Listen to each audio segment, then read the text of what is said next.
that can slow down or damage your computer, or spyware or pop-up ads that are not only annoying but can pose a security risk. But you don't need to feel small and helpless. Use an internet firewall. Update your software often. Use antivirus and anti-spyware programs, and never open email attachments from someone you don't know. For more information, visit staysafe.org.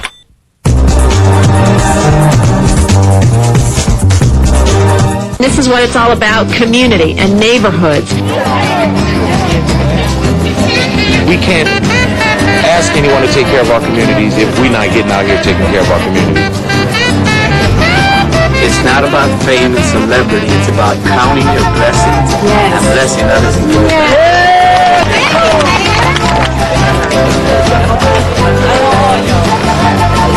And it's really important that we love where we live, and we show that we love where we live by taking care of where we live.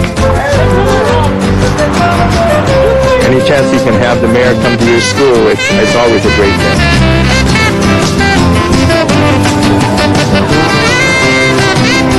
None of us have to be here today. We're here because we care, and we're here because we want to make a difference.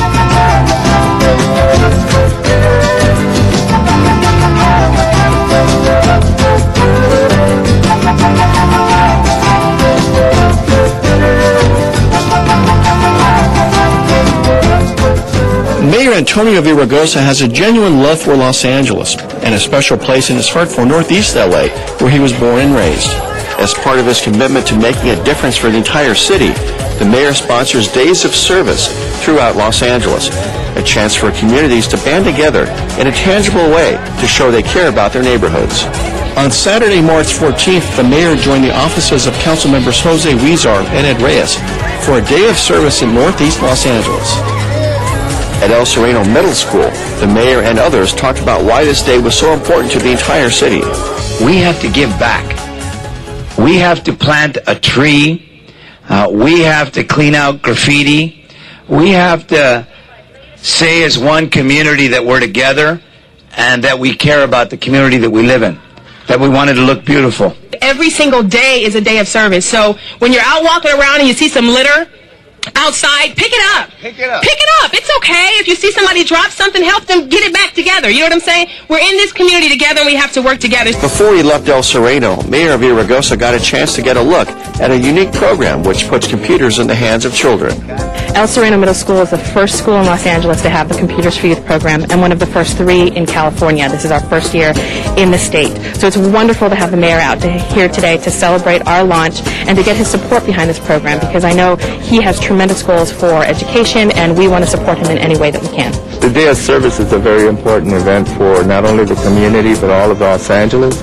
The mayor's visit here is very exciting, not only for our community, our students, but also it's kind of a coming back for him because he did come and grow up in this community. Mayor Villaraigosa and other city officials, civic leaders, and celebrities travel around Northeast LA on an LADOT trolley.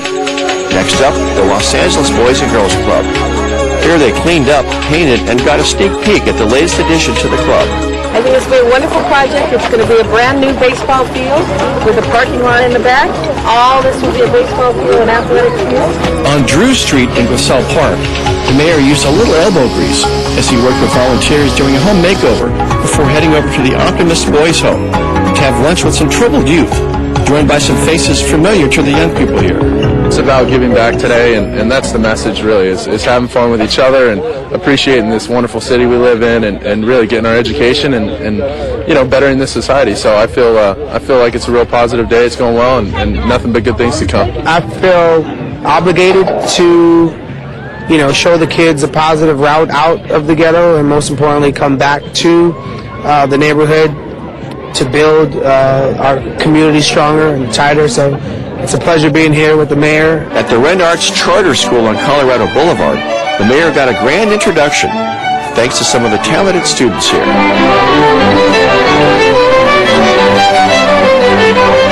The students here reinvigorated the mayor and other guests with their performance and reiterated his commitment to his days of service. Early on, I understood just how important reclaiming our communities is, but importantly, how important reclaiming our schools are to reclaiming our communities. And you all weren't satisfied with the quality of the education your kids are getting, and you wanted to try something new. And you put together a charter school that was focused on the arts. I think he's a visionary mayor. The fact that he has rolled up his sleeves and a little elbow grease, and he's getting out there to all parts of this wonderful, rich mosaic of the city of Los Angeles. He's putting his money where his mouth's at, and the rubber hits the road with him. I congratulate the mayor. At the day's closing ceremonies at Rio de Los Angeles, volunteers were treated to free food, information, and uplifting words to sum up this Northeast LA Day of Service. This city is the city where we come from Mexico and Latin America. We come from Europe. We come from Africa. We come from Asia. This is the city where the world comes together. Day of Service isn't just about one day or 1 week or 1 month. It's about every day, everyone making a difference.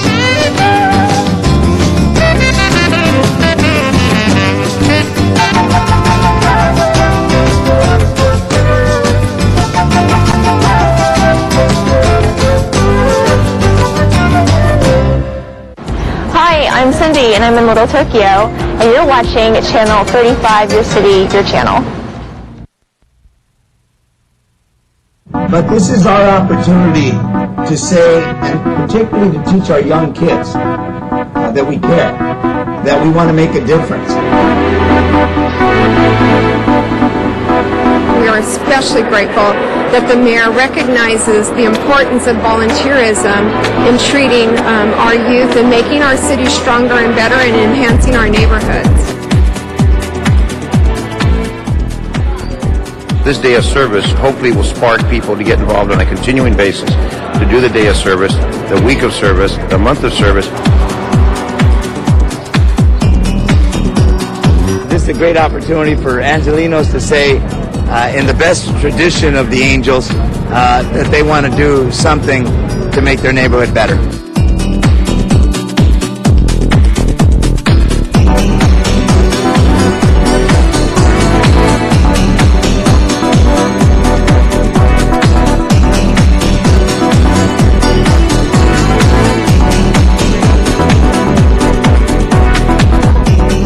For Los Angeles Mayor Antonio Villaraigosa, the idea of giving back to your city and your community isn't an abstract notion. It's a concept every single Angeleno should embrace. Since his days as a city council member, Villaraigosa has demonstrated his commitment to that concept by sponsoring Days of Service, a way to bring people together to make a real difference in their lives and the lives of all Angelenos. In June, just days before his inauguration for his second term as mayor, he put on his 13th Day of Service as mayor, a citywide event which brought together more than 4,000 volunteers. He began the day at the Pacific Lodge Boys Home in Woodland Hills, where he helped serve an appreciation breakfast to 200 police and fire personnel. It's wonderful that the mayor came up with a day of acknowledgement of all of our service individuals, and it's wonderful to have him joining us today, supporting our type of program. We serve at-risk youth in Los Angeles County, and we're very honored and pleased to be the host of this breakfast to say thank you personally to all of our service providers. True leadership is leading by example, and also in government service, the service is the important part. So what you've got is leaders of our city leading by example, and today they're actually serving those who serve day in and day out to protect the public, the brave firefighters and police officers in the city of Los Angeles. From here, Mayor Villaraigosa helped plant a tree to mark the official opening of the Million Trees LA Tree Center and Environmental Facility in East Los Angeles. This facility will be the site of future Million Trees LA activities and home to workshops, tree adoptions, and mulch giveaways. In South Los Angeles, the mayor met with community members who were painting a mural and cleaning up an alley. The mayor is out here to support the community coming together to clean up their own community and, making the community and neighborhood a safe place to live and work and play. Also in South LA, the mayor joined community members in making this area cleaner and brighter. Here on Crenshaw Boulevard, we're cleaning out all the gum that's been thrown and cleaning the bus stops. Well, early on I said it's not about electing a mayor or a city council. It's about all of us rolling up our sleeves to make our neighborhoods better, to make our city cleaner, and to build a community in this city. Next, the mayor joined 10th District Council member Herb Wesson and newly elected 5th District Council member Paul Koretz, along with members of the Little Ethiopia Chamber of Commerce, in a community beautification project. The mayor planted trees and took time to sample some Ethiopian food and drink from a local restaurant. This citywide day of service ended on the south lawn of City Hall for a volunteer appreciation festival, held to give thanks to the thousands of people who had taken part in this and previous days of service. We've had more than 120,000 people participate in those days of services. Today, about 4,000 people signed up from all over the city. I couldn't be prouder of the people of this city, because whether you're black or white or Latino or Asian, wherever you live, no matter what your religion, the people of this city realize it's not just the government or the mayor, but it's all of us. Every one of us have to do our part. Next, the mayor did an extraordinary thing. He led the crowd in a pledge to volunteerism, asking them to make a commitment to their city, their neighbors, and themselves. I pledge to serve. I pledge to serve. With respect and humility. With respect and humility. To honor the richness of Los Angeles. To honor the richness of Los Angeles. The mosaic of cultures. Mosaic of cultures. I will serve through leadership. I will serve through leadership. Action and resolve. Action and resolve. I will engage with my neighbors. I will engage with my neighbors. To strengthen our communities. To strengthen our communities. I will work in collaboration. I will work in collaboration. I will be a catalyst for change. I will be a catalyst for change. I will strive to make a difference in people's lives. I will strive to make a difference in people's lives. Los Angeles is my city. Los Angeles is my city. And I am proud to serve. I am proud to serve.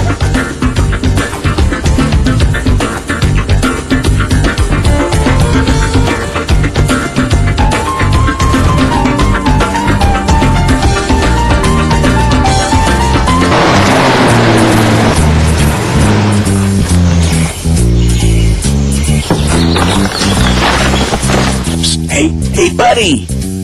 You with the stupid hat! Come here! Closer! No parking! Do you know what happens when you park illegally on these narrow hillside streets? You block the street so emergency vehicles can't pass. Each year, homes are destroyed and lives are lost because of drivers like you who park illegally! And you know what else? You can get a citation! And you can be towed! Help us get to the emergency. The life we save just might be yours. How'd you know? The ball called. Hey, look out for the pothole!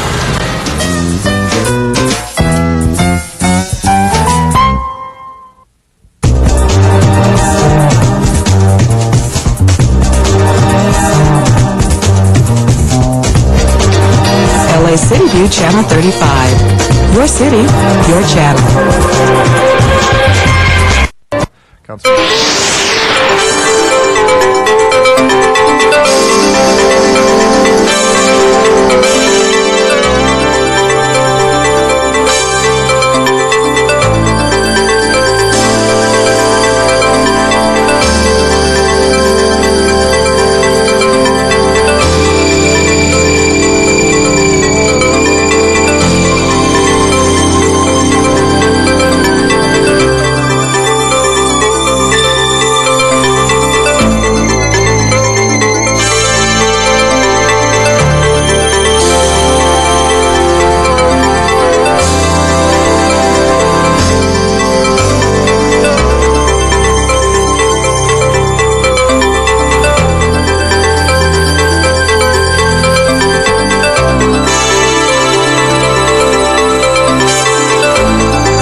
ladies and gentlemen, and welcome to the Los Angeles City Council meeting for Friday, November 20th, 2009.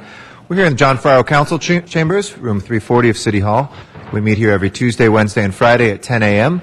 We're broadcast live on Channel 35 through our cable system, so welcome to our viewers, as well as members of the public who are here live in Council Chambers, and those who have joined us in our remote locations in San Pedro and Van Nuys. We are broadcast live each meeting and also rebroadcast in the evening for your convenience. Also, our meetings are available online through our city's website.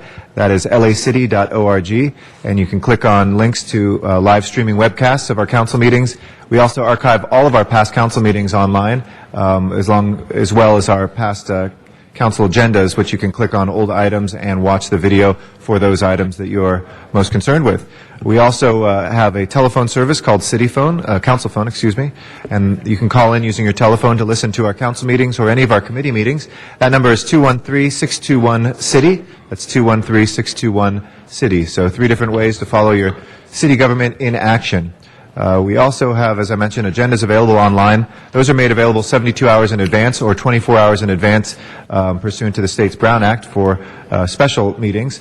Those are available also in person here in council chambers or through our great city clerk's office. Always willing to help with a smile, our city clerks. We also have a host of other tools and information online at lacity.org, links to our city departments and programs and ways to improve the quality of your life here in Los Angeles. And this is a Friday, so pursuant to our traditions on Friday, we always honor important people and dates and occasions. And so this Friday is no different. We have a number of very special presentations by council members today. We have 7 presentations. And the first one will be led by council member Parks. I do want to thank the council members who are here. Council members Koretz, Parks, and Wesson. Mr. Cardenas is excused, Mr. Smith is excused, Ms. Hahn is excused, is expected a little late. So Mr. Alarcon, if you'll please join us right away. Mr. Huizar, if you'll join us. Mr. Labange, Ms. Perry, Mr. Reyes, Mr. Rosendahl, and Mr. Zine. And with that, I'd like to recognize the council member from the 8th District, Council member Bernard Parks.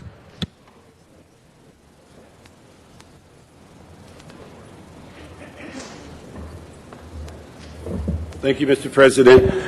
Today we have the honor of having a true hero in our city that's here to be honored, a Hall of Famer, somebody that has put most of his life, his adult life, in the city of Los Angeles and has brought many cheers to us at the different athletic stadiums. I'd like to ask Hall of Famer Luc Robitaille to come up.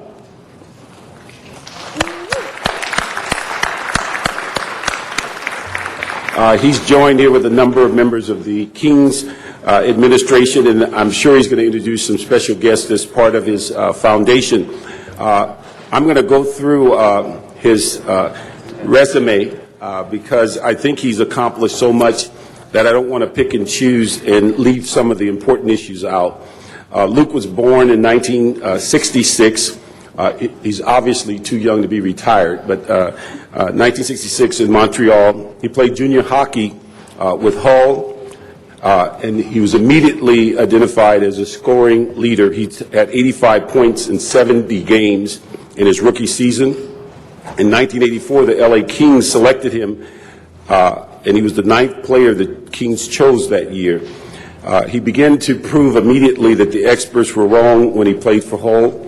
He worked on his skating, made the 2nd All-Star team after posting 149 points in just 64 games. The next season, he was the best junior in Canadian hockey. He had 191 points and was bumped up to the Quebec League's first All-Star team and was a standout for the Canadian team at the World Junior Championships. He was named Canadian Major Junior Player of the Year. Even after that incredible year, few people believe that he can continue this prolific output when he moved to the NFL with bigger and stronger players.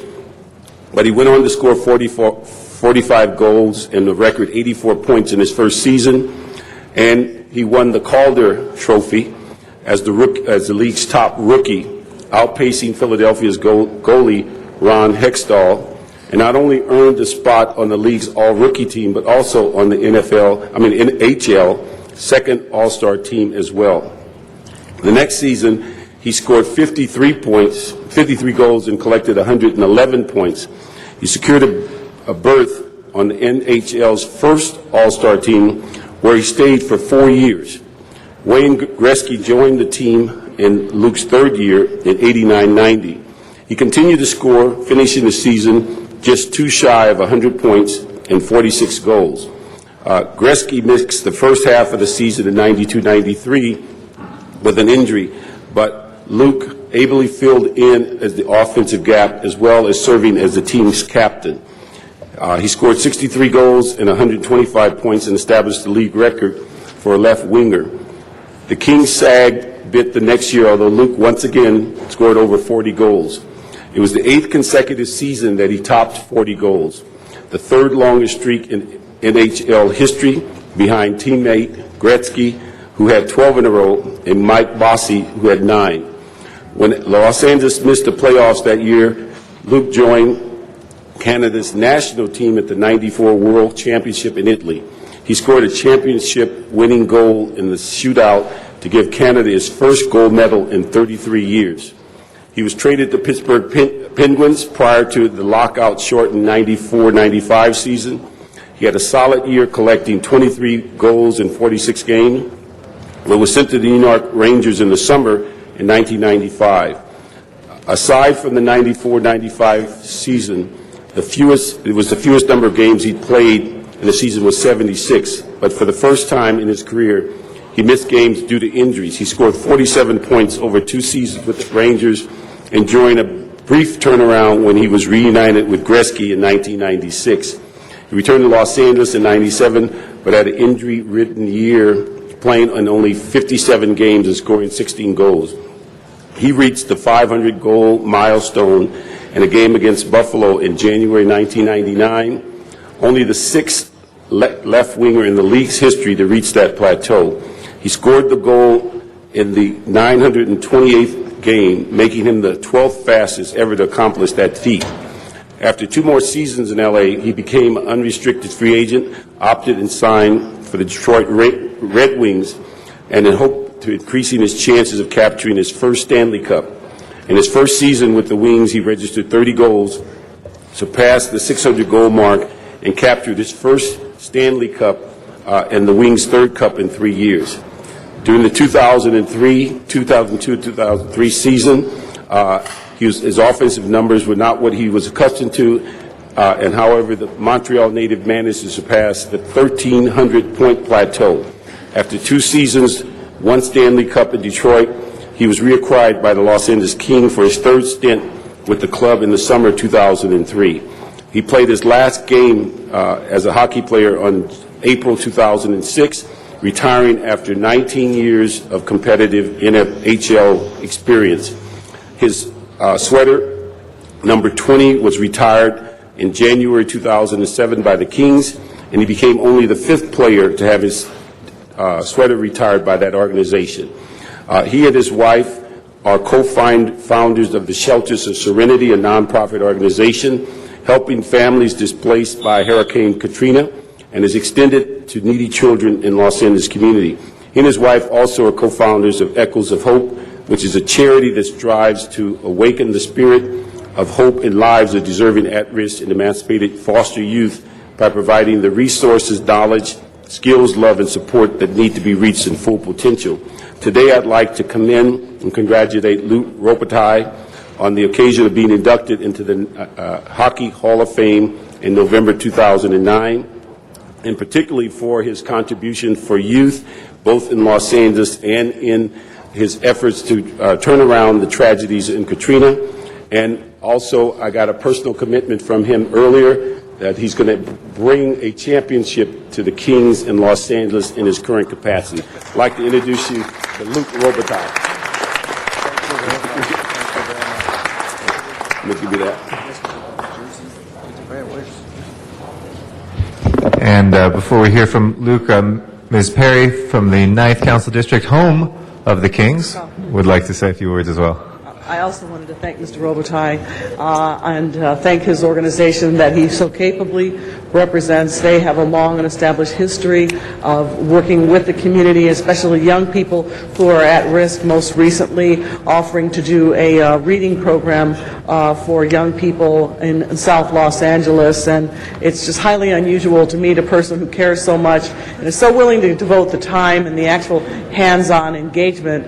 And I just wanted to acknowledge that publicly, that he's really a fine person working for an incredible organization. So you deserve this recognition. Thank you.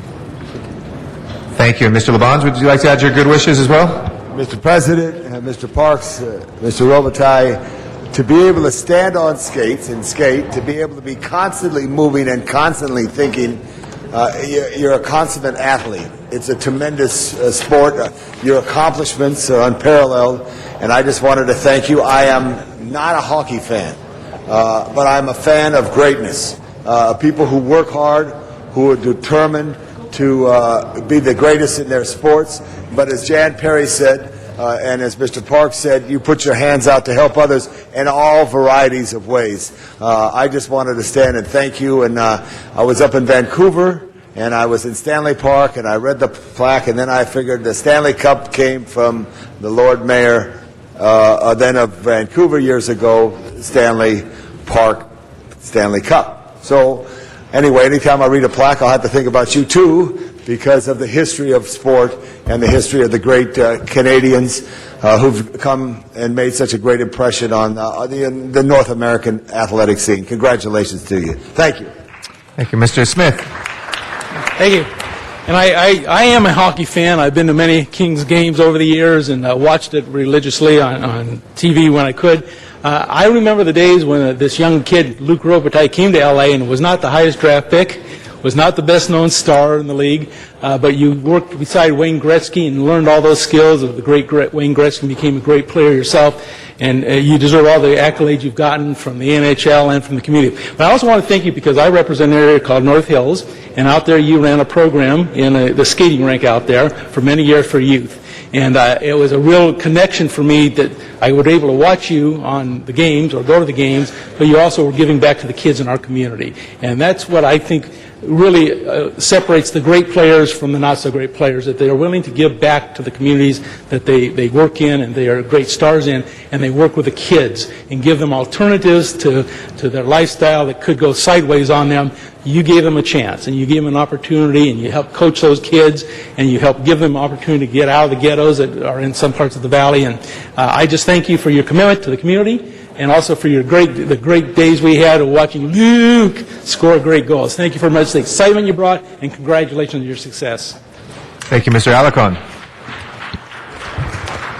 This is deja vu all over again. It was about 10 years ago, I guess, that I recognized Luke for the tremendous work he was doing in North Hills.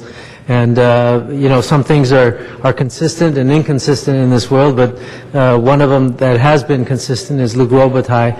Not so much with the sports stuff. I mean, you've been consistent there. You've been have a tremendous career, but I'm recognizing the tremendous work that you've done in the community and in helping kids that otherwise wouldn't open their eyes to other adventures. And so I just wanted to again salute you and say thank you for continuing your legacy on the ice, but as well in the community, most importantly. Thank you so much.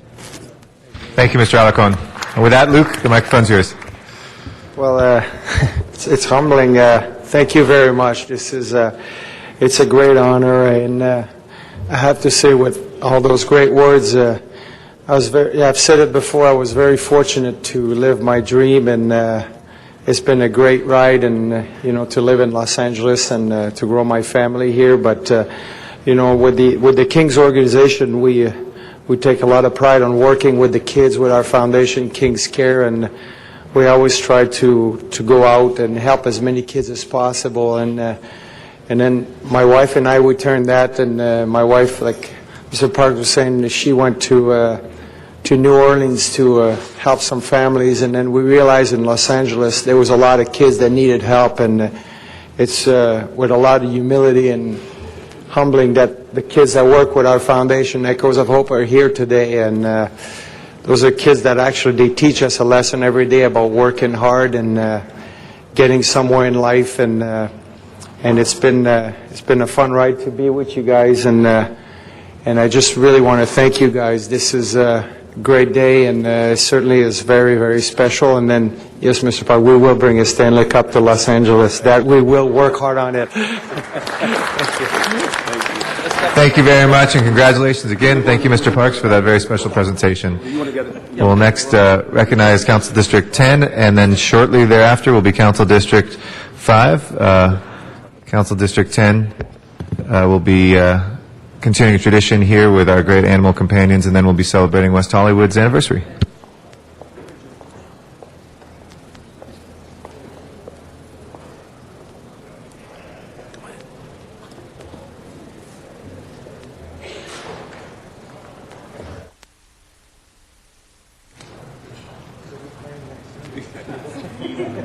You've obviously not seen my knees. We're going to go in the back and take some more comments. Okay.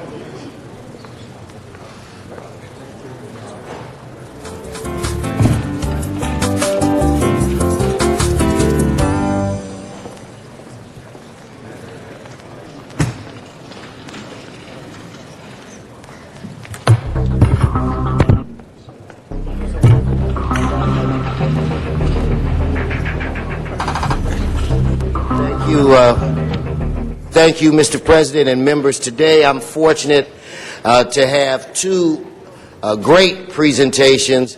One extremely special presentation I will do a little later. Whenever we have Pet Adoption Friday to the Harold and Bells family, we try to get the animals in and out a little faster just to make sure that we don't have any surprises. So anyway, with that said, again, it's a great Friday. It's Pet Adoption Friday. And today I'm going to ask Mercedes to come over here. Mercedes, if you could get right over here. And if the camera can do the best it can, get a little closer this way, to show off Carter. Carter is a lab and a shepherd mix. He's 2 years old, and he was left at the shelter tied to the door, so at least the people actually took him to the shelter. He is looking for a family, as I am sure many of you are looking for a companion animal. If you ever want unconditional love, you will get it from companion animals like Carter. Now, we're going to try something a little different today. Trust me, Carter is trained, okay? He is a trained canine. We are going to see if he will show some of his skills so that might entice someone to give him the home that he rightly deserves. Now, if he does not do what he is supposed to do, it is because he is camera shy. With that said, Ed Johnson, let's bring a chair and put it in the middle for right now. Mercedes, I can't see Carter. Move him up a little bit. Right there. That's good. Okay, now, I'm going to ask Mercedes to have him sit, give her a paw, lay down, then jump in the chair. Mercedes, Carter is yours. Everybody, silence. Sit, Carter. Carter, sit. Paw. Your paw. Boy. Down. Boy. Sit. Nope, get in. Get down. Get down. Get down. Get in, Carter. Come on, sit. He halfway did. Trust me, I saw him do it. You have to believe me. So this is Carter, and she's going to try. Come on, Carter, hop up there, baby. No, he can do it. So, maybe if I sat in a chair, he'd sit on me. But anyway, we're trying to find Carter a home. If you are interested, please call 888-452-7381. And if you call and you find out that Carter has already been adopted, don't get upset. We have several shelters within the city family and hundreds of companion animals. So again, we're going to ask Mercedes if she would keep Carter in the back, because most of the dogs that we get adopted are adopted by city employees, people visiting city employees, or guests that are here in the chambers. So let's try this. Bring Carter right up front again. We're going to get Carter to do the basics. Carter, sit. Carter, sit. Sit, Carter. Sit. Help me, Mercedes. Good boy. Good boy. Down. Down. That's a great dog. Let's give Carter a round of applause. He gets along well with kids and other dogs, so if you have an interest, again, call 888-452-7381, and Mercedes and Carter will stay a little longer if somebody wants to go back. Talk with Carter and take him home right now. He's ready to go. He's been microchipped. He's got his shots. Again, he's a Shepherd Lab mix, and he's 2 years old. Mr. President, thank you. Thank you very much, Mr. Wesson. Our next presentation will be from Council District 5, Mr. Koretz, and then we'll come back to Mr. Wesson just following that for his next presentation.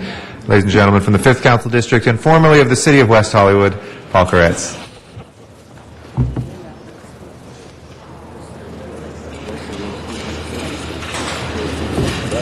I'd like to have community leaders from West Hollywood join me up here, if we could.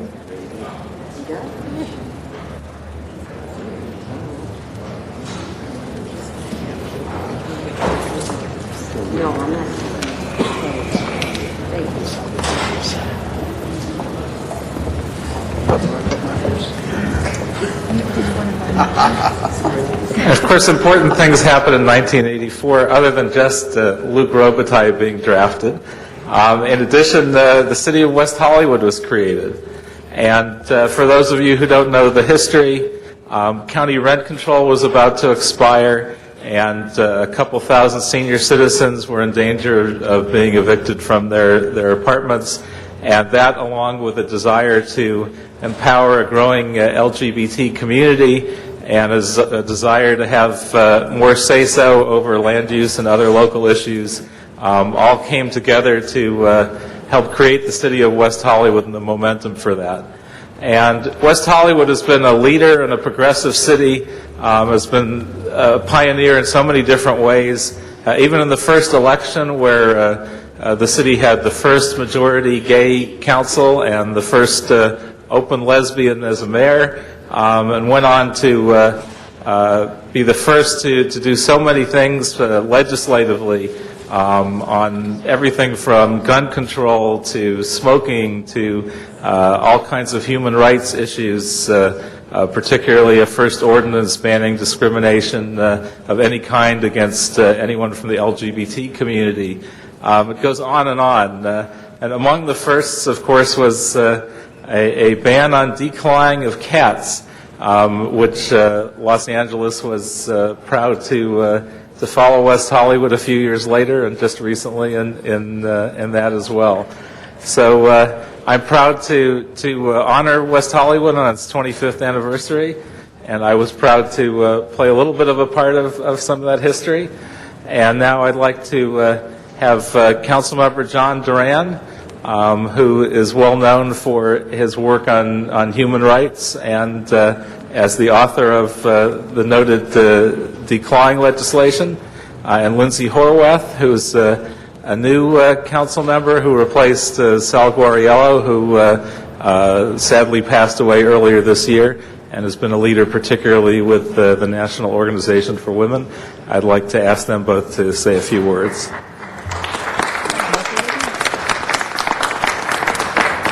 Thank you, Councilmember Koretz. Well, greetings from the People's Republic of the city of West Hollywood.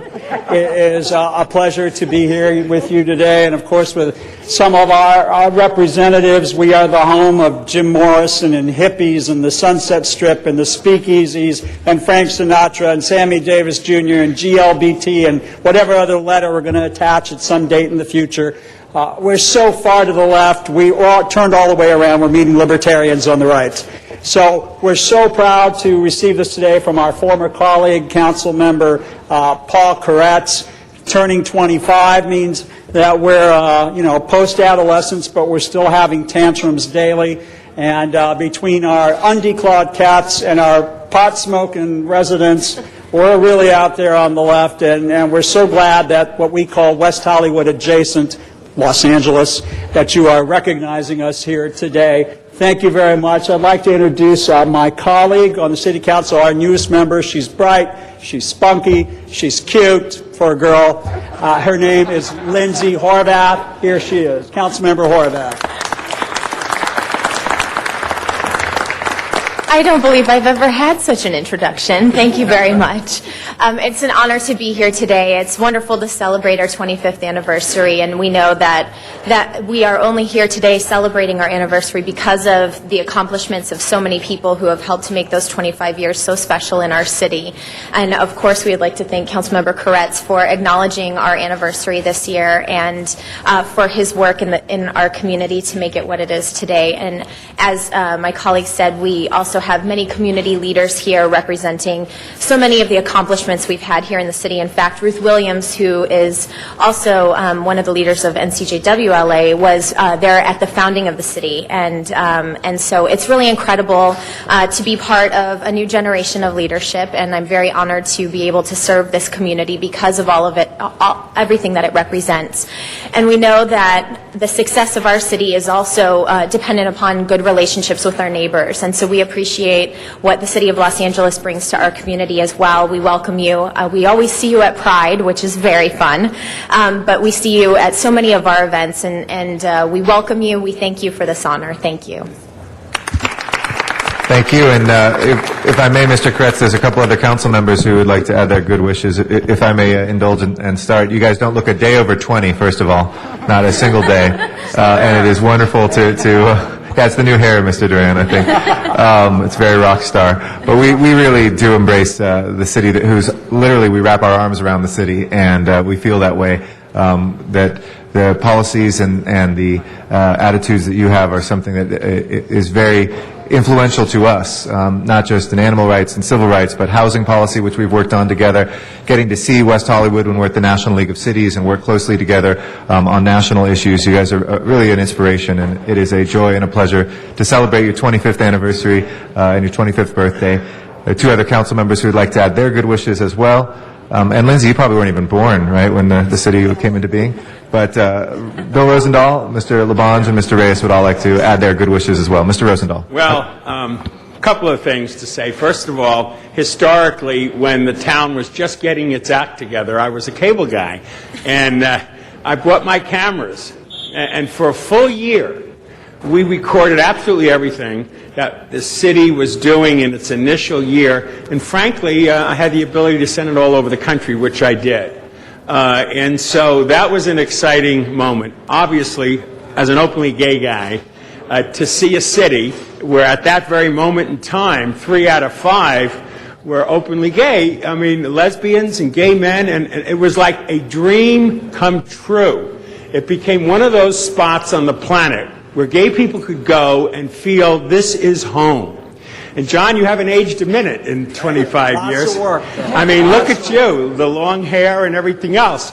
And I, of course, then when you started your gay pride stuff, I would go live with that. And that caused a lot of problems with some of my other customers in different places who couldn't tolerate the notion of that kind of activity and to go live on the air. So those were my two little moments of playing it out. But overall, what West Hollywood has done has truly been a beacon and a leader in human rights and civil rights throughout this nation, and I dare say throughout the world.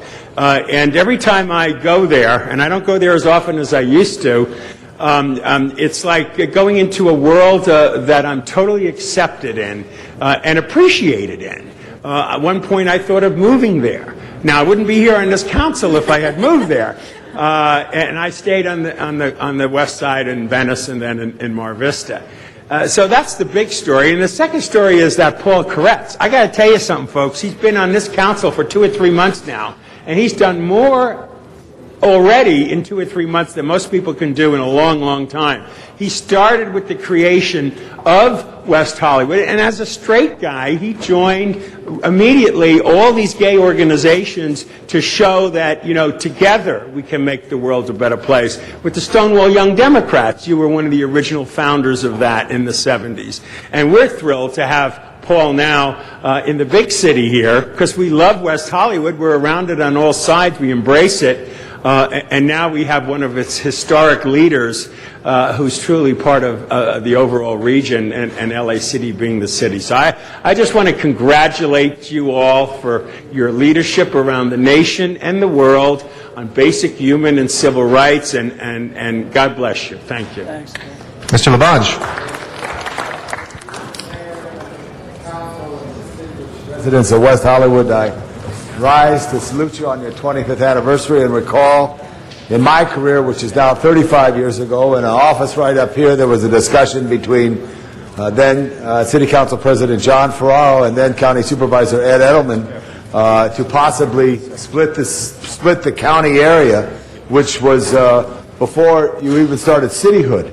And they both saw the need to go forward and support LAFCO in the formation of that. There was discussion of that particular topic. Had that happened, we wouldn't all be here today. Had that happened, you wouldn't have been able to be as creative as you are in the beautiful work you've done on the restoration of Santa Monica Boulevard and the Peter Shire Gateway. Had that not happened, you would not do all the great social things that you have done and have stated for, but that would not have happened. And this is a great county of 88 cities, and you're one of them. I'm pleased to share that on the north side from the Hollywood area with Mr. Garcetti and work with you on issues. And I'm pleased, Mr. Koretz, there's very dedicated staff who want to work with our city on our park issues at Poinsettia Park to try to enhance that, because we serve all people. There's maybe, you can see the border in the street pavement if you look real close. You can actually see and sometimes it's a little better on our side, but most times it's a little better on your side. But that all being said, it's an important opportunity to work together because many of our constituents intermingle within the community on various things. I do want to say, as we look to the future, the next 25 years, it's now you'll like this first part, but you may not like the second. It's absolutely imperative that we build a connector of the subway from the Red Line in Hollywood through to West LA after we do Wilshire Boulevard. But anyway, I think it's real important that we do both. I was one of the first voices to join with West Hollywood. And West Hollywood, Mr. Koretz, stood with me along with Santa Monica and Beverly Hills and Culver City to get the MTA board to change their mind because they weren't doing any tunneling. And I really believe if it wasn't for West Hollywood, we wouldn't have got Supervisor Yaroslavsky to focus, this is about 4 or 5 years ago, on the need for the subway. Now we've got to do more work to bring it. I'm proud of all cities in this county, and I'm especially proud of West Hollywood. I do enjoy Pride and the parade and all the activities. I do enjoy the AIDS Walk, which originally was at Paramount Pictures, and Ms. Perry, remember the late, great Eunice Chesler, who would open the studio for us after 9/11. That didn't happen. West Hollywood said, we'll embrace it, and there the rest is history. Thank you, Mr. Labange. Appreciate it. So, no, I don't want to be interrupted like that. Mr. Labange. Brad Burlingame of your Visitors Bureau does a great job. So as long as I'm standing here for the moment, I want to say thank you and congratulations with your work. Thank you very much. Mr. Reyes is next, then Ms. Perry. Remember, folks, it's a minute on other people's presentation per response, please. Thank you, Mr. Reyes. Thank you, Council President. Don't you feel so special? Everyone's overwhelmed, wants to speak to you. Yes, we do. But thank you, Paul Koretz, for bringing West Hollywood in. Congratulations on your 25 years. I just rise to say thank you. And one of my career experiences dealing with a wall called Las Memorias, where we were educating people about AIDS and how it affects everyone, not just the gay community, but the community that's uninformed, the community that's not educated, the poor folks who are affected by this disease at no fault of their own. And West Hollywood representatives at the time supported me. And I want to thank you for that, because it was a very critical time in my political career. I had many folks who said, well, why are you supporting such a lifestyle? It's against the Catholic religion. It's against the church that you went to. And I kept saying it has nothing to do with that. It has to do with health. It has to do with education. It has to do with the welfare of our community. The women who are contaminated by unscrupulous husbands who are careless. It's just amazing the amount of impact. And West Hollywood was there to support me. So I want to thank you for that and continue being great neighbors. Thank you very much. Thank you, Ms. Perry. Thank you very much, and I wanted to say hello to all my neighbors over there in West Hollywood. And I can think of a lot of really great moments. And I looked at John this morning, and I started to laugh when I think back about the start of one parade, and Chief Bratton and Chief Baca were together, and you exclaimed something that was very humorous, which I'm not going to repeat. But it really was a great start, a great boost for that event, and I have always felt very welcome and very embraced when I go to West Hollywood. I love working with West Hollywood on development issues because they're very forward thinking, and yet democracy is very raucous, very rowdy, very unfettered, and whenever I think that things are kind of rough here, all I need to do is go over to West Hollywood and it calms me right down. So congratulations on your anniversary. Thank you, Mr. Zine. Thank you, Mr. President. I grew up in West Hollywood. I grew up on a street called Orlando, right near Los Angeles Melrose, and still own that house. Worth a whole lot more money than it was when my folks bought it many years ago. But I want to compliment you. When it came to Halloween, I worked LAPD as a reserve officer in Halloween on Hollywood Boulevard. West Hollywood welcomed the folks coming in to celebrate Halloween. And in Hollywood, it wasn't the same kind of reception. You folks benefited from that. And when the spillover came, it came over to Hollywood. What I would ask in the future, a closer relationship between West Hollywood and Hollywood to embrace the communities. You got a lot of people out there having a great time. And what it creates is a positive environment. When I look at the budget for the city of Los Angeles, I look at the budget for West Hollywood, we're in a deficit, and I think you are not in a deficit. West Hollywood, with the renovation they've done along Santa Monica Boulevard, when I look at the storefronts that are occupied, I don't see many for lease signs as I do in other parts of the city. And your relationship with the Sheriff's Department, where law enforcement, in particular in that particular community, is very protective.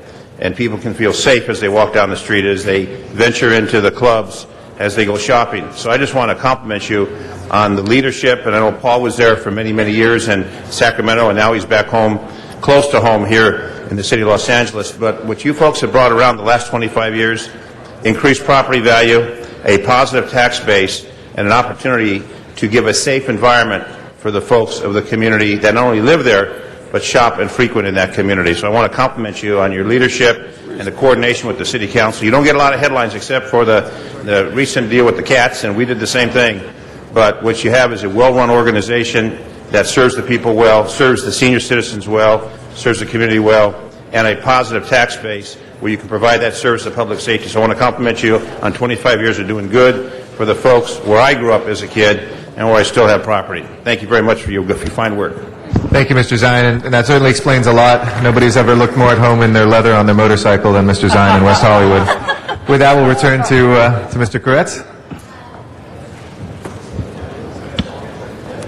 Well, I just want to thank you again for recognizing the city of West Hollywood, and I hope we'll all be back here 25 years from now for the 50th anniversary.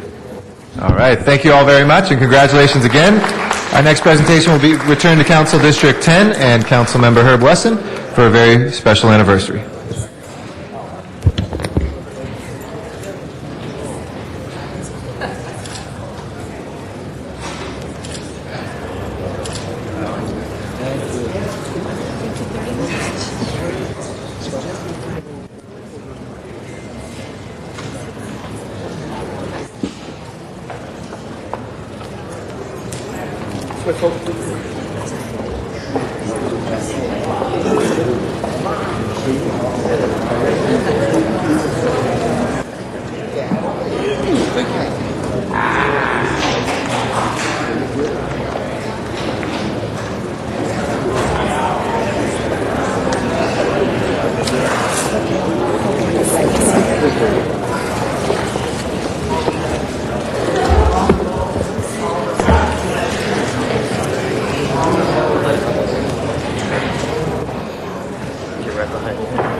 thank you, Mr. President and members,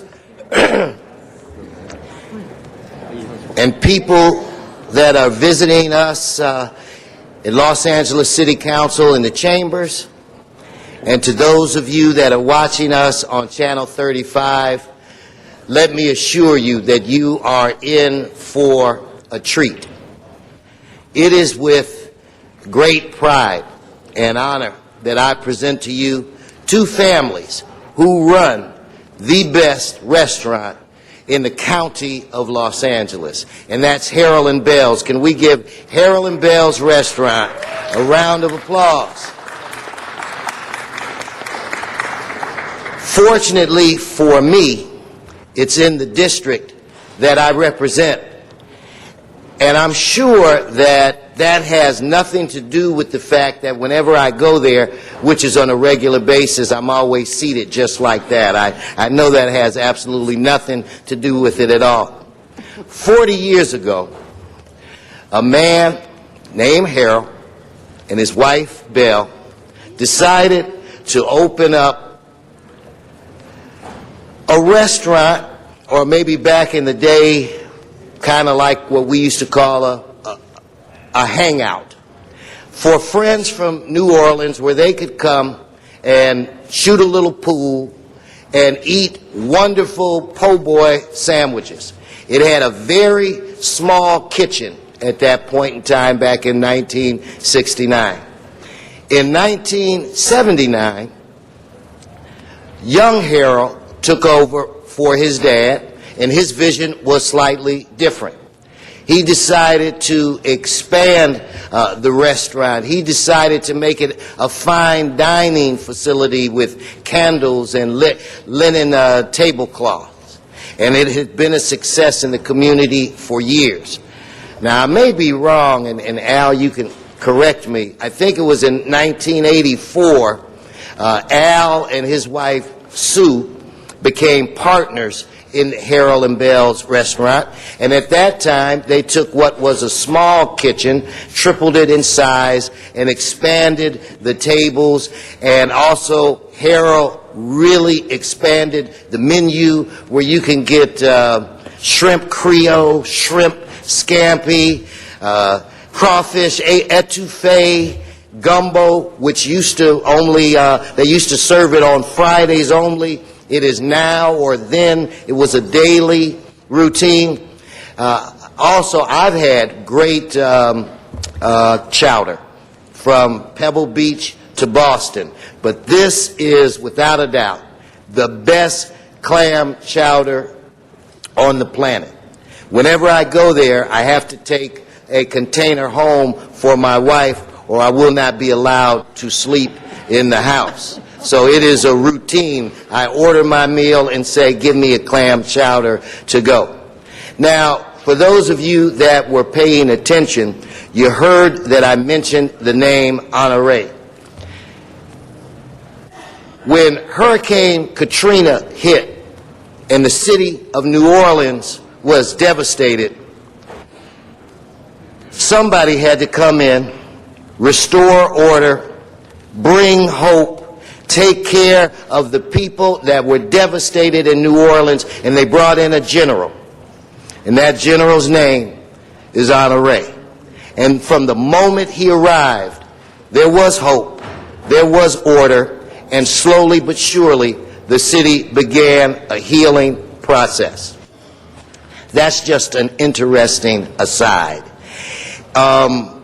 For me, I've been going there since the late 80s, and have always enjoyed the food. But my son went to a great high school in this city called Loyola High School. At that time, there were not an awful lot of African Americans that went to Loyola High School. So every day that I would go to his football practice or track practice or to pick him up from school, I saw this very dashing, handsome young gent that was a gentleman and a class act. And his name was Ryan. He was 2 years ahead of my son, and he was always nice, always focused, and part-time, he worked at the restaurant. He is now the general manager of the restaurant, and he recently got married to his lovely wife, Jessica. I will not ever forget that name because my daughter-in-law's name is Jessica as well.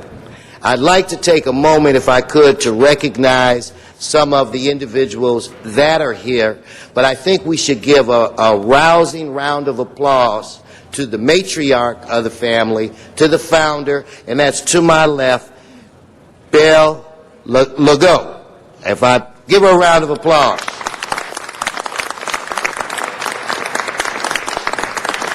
Now, she was given VIP escort service today by her grandson, Vance DeRouze, who happens to be a detective for the Los Angeles Police Department, and he's somewhere behind me. Vance, raise your hand. Also, we are joined by the partners, Al and Sue Honore. Give them a round of applause. Gail DeRouze, Dean DeRouze, again, Ryan and Jessica, Brandon LaForbes, Marie Ruffo, and Maria Salcido, who is a government affairs rep for AEG.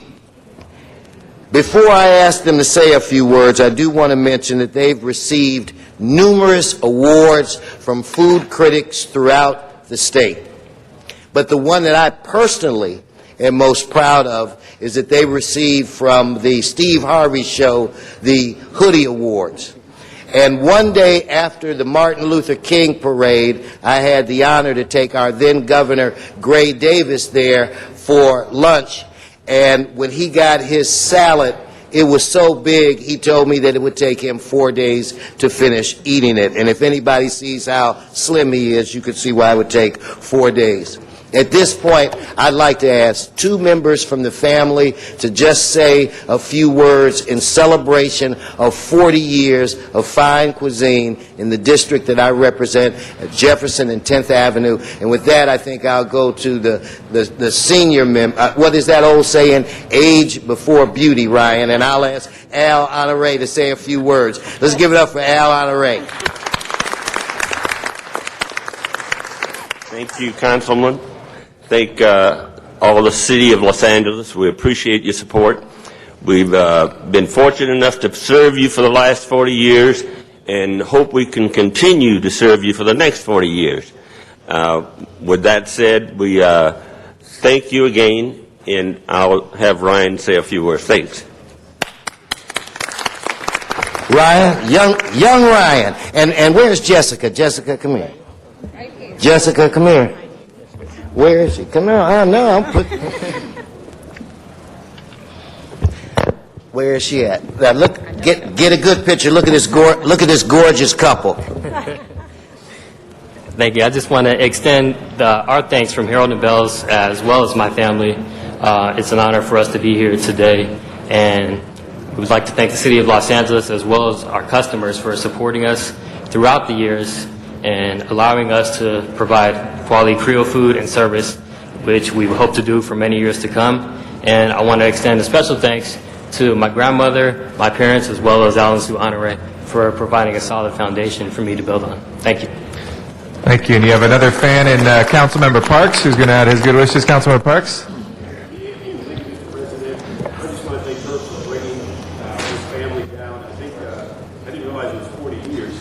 Because I think I've eaten at every table in the place, watched every one of the rehabilitations and the expansions. What we had when I was in the police department, and you may recall this, it wasn't funny at the time, but the incident where actually someone came in to rob the location and hid in the building.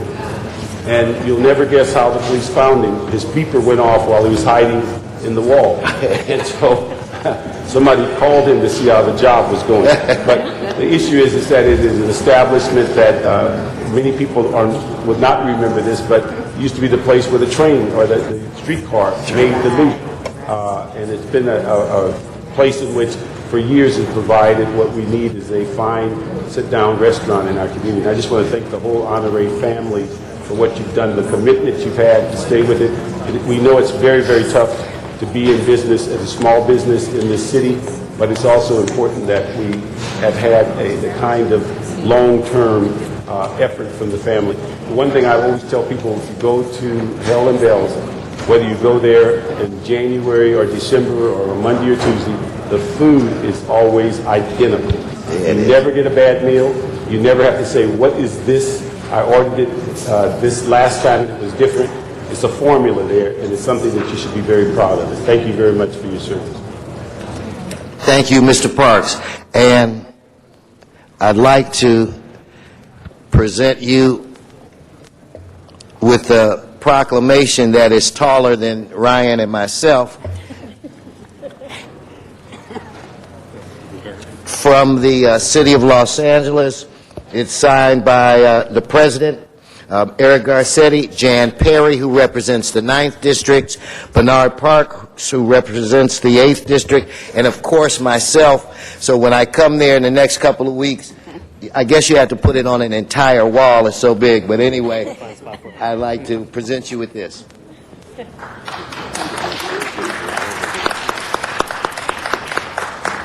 Thank you, Mr. Thank you very much, and congratulations again to Harold and Bells. We next have a presentation from Council District 14. Councilmember Jose Huizar will be our next presenter.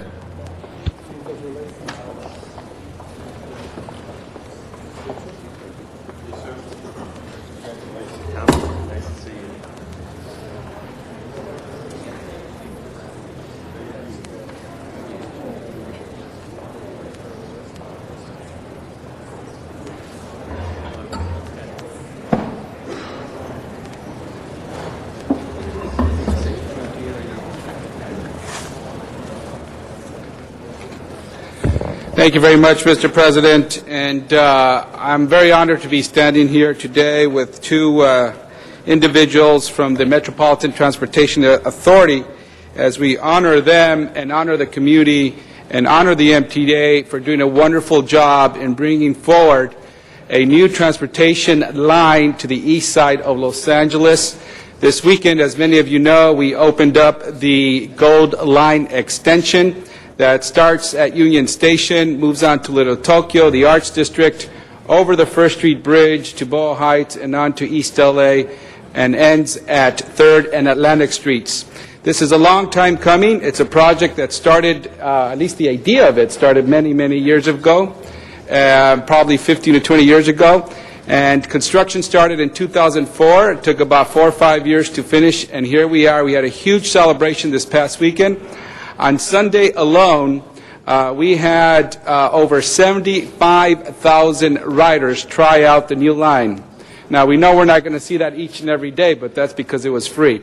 And I think people were also checking it out, seeing how they could move around and try out the new line. In Boyle Heights in particular, we had a block party to celebrate not only the opening of the Gold Line, but the opening of 3 new schools, the Mendez Learning Center, the Oscar de la Hoya Animo Charter High School, the Ramona Opportunity High School, 1 new middle school, a KIPP middle school, and also a number of new improvements to our parks. This past year in 2009, in 1 year alone, we have seen a $1.4 billion of public project openings alone in this year in 2009. We had over 25,000 visitors in Boyle Heights. It was a great day for Boyle Heights, not only because of the improvements, but it was a way for many Angelenos to come by and see all that Boyle Heights has to offer with its culture, music, and art.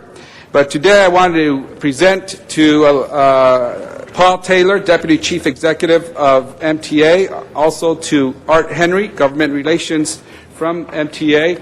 On item 33, we are announcing that November 15th to December 15th is the East Side Gold Line Extension opening celebration. We are announcing that it is a month to celebrate the opening of the East Side Extension. And with that, I want to present our two individuals here who played a role in helping this happen. And let me tell you, to handle as many people in one day with all the celebrations that we had at each stop, it went without a flinch. And someone mentioned to me that to have 75,000 people ride the line without any incidents was a real achievement in itself. So congratulations. On behalf of the City of Los Angeles, we declare November 15th to December 15th the East Side Gold Line Extension Month. And please accept this. Congratulations, and extend our congratulations to Art Leahy, the CEO. Thank you very much. Thank you so much. And we now will hear from Paul Taylor, the Deputy Chief Executive of the MTA. Thank you, Councilmember Huizar. I'd like to thank you and Councilmembers Reyes and Perry, as well as the people of Boyle Heights and the Review Advisory Committee for this project. We couldn't have done it without you, and we look forward to working with you to continue to bring communities together through our Metro Rail. Thank you. Thank you very much.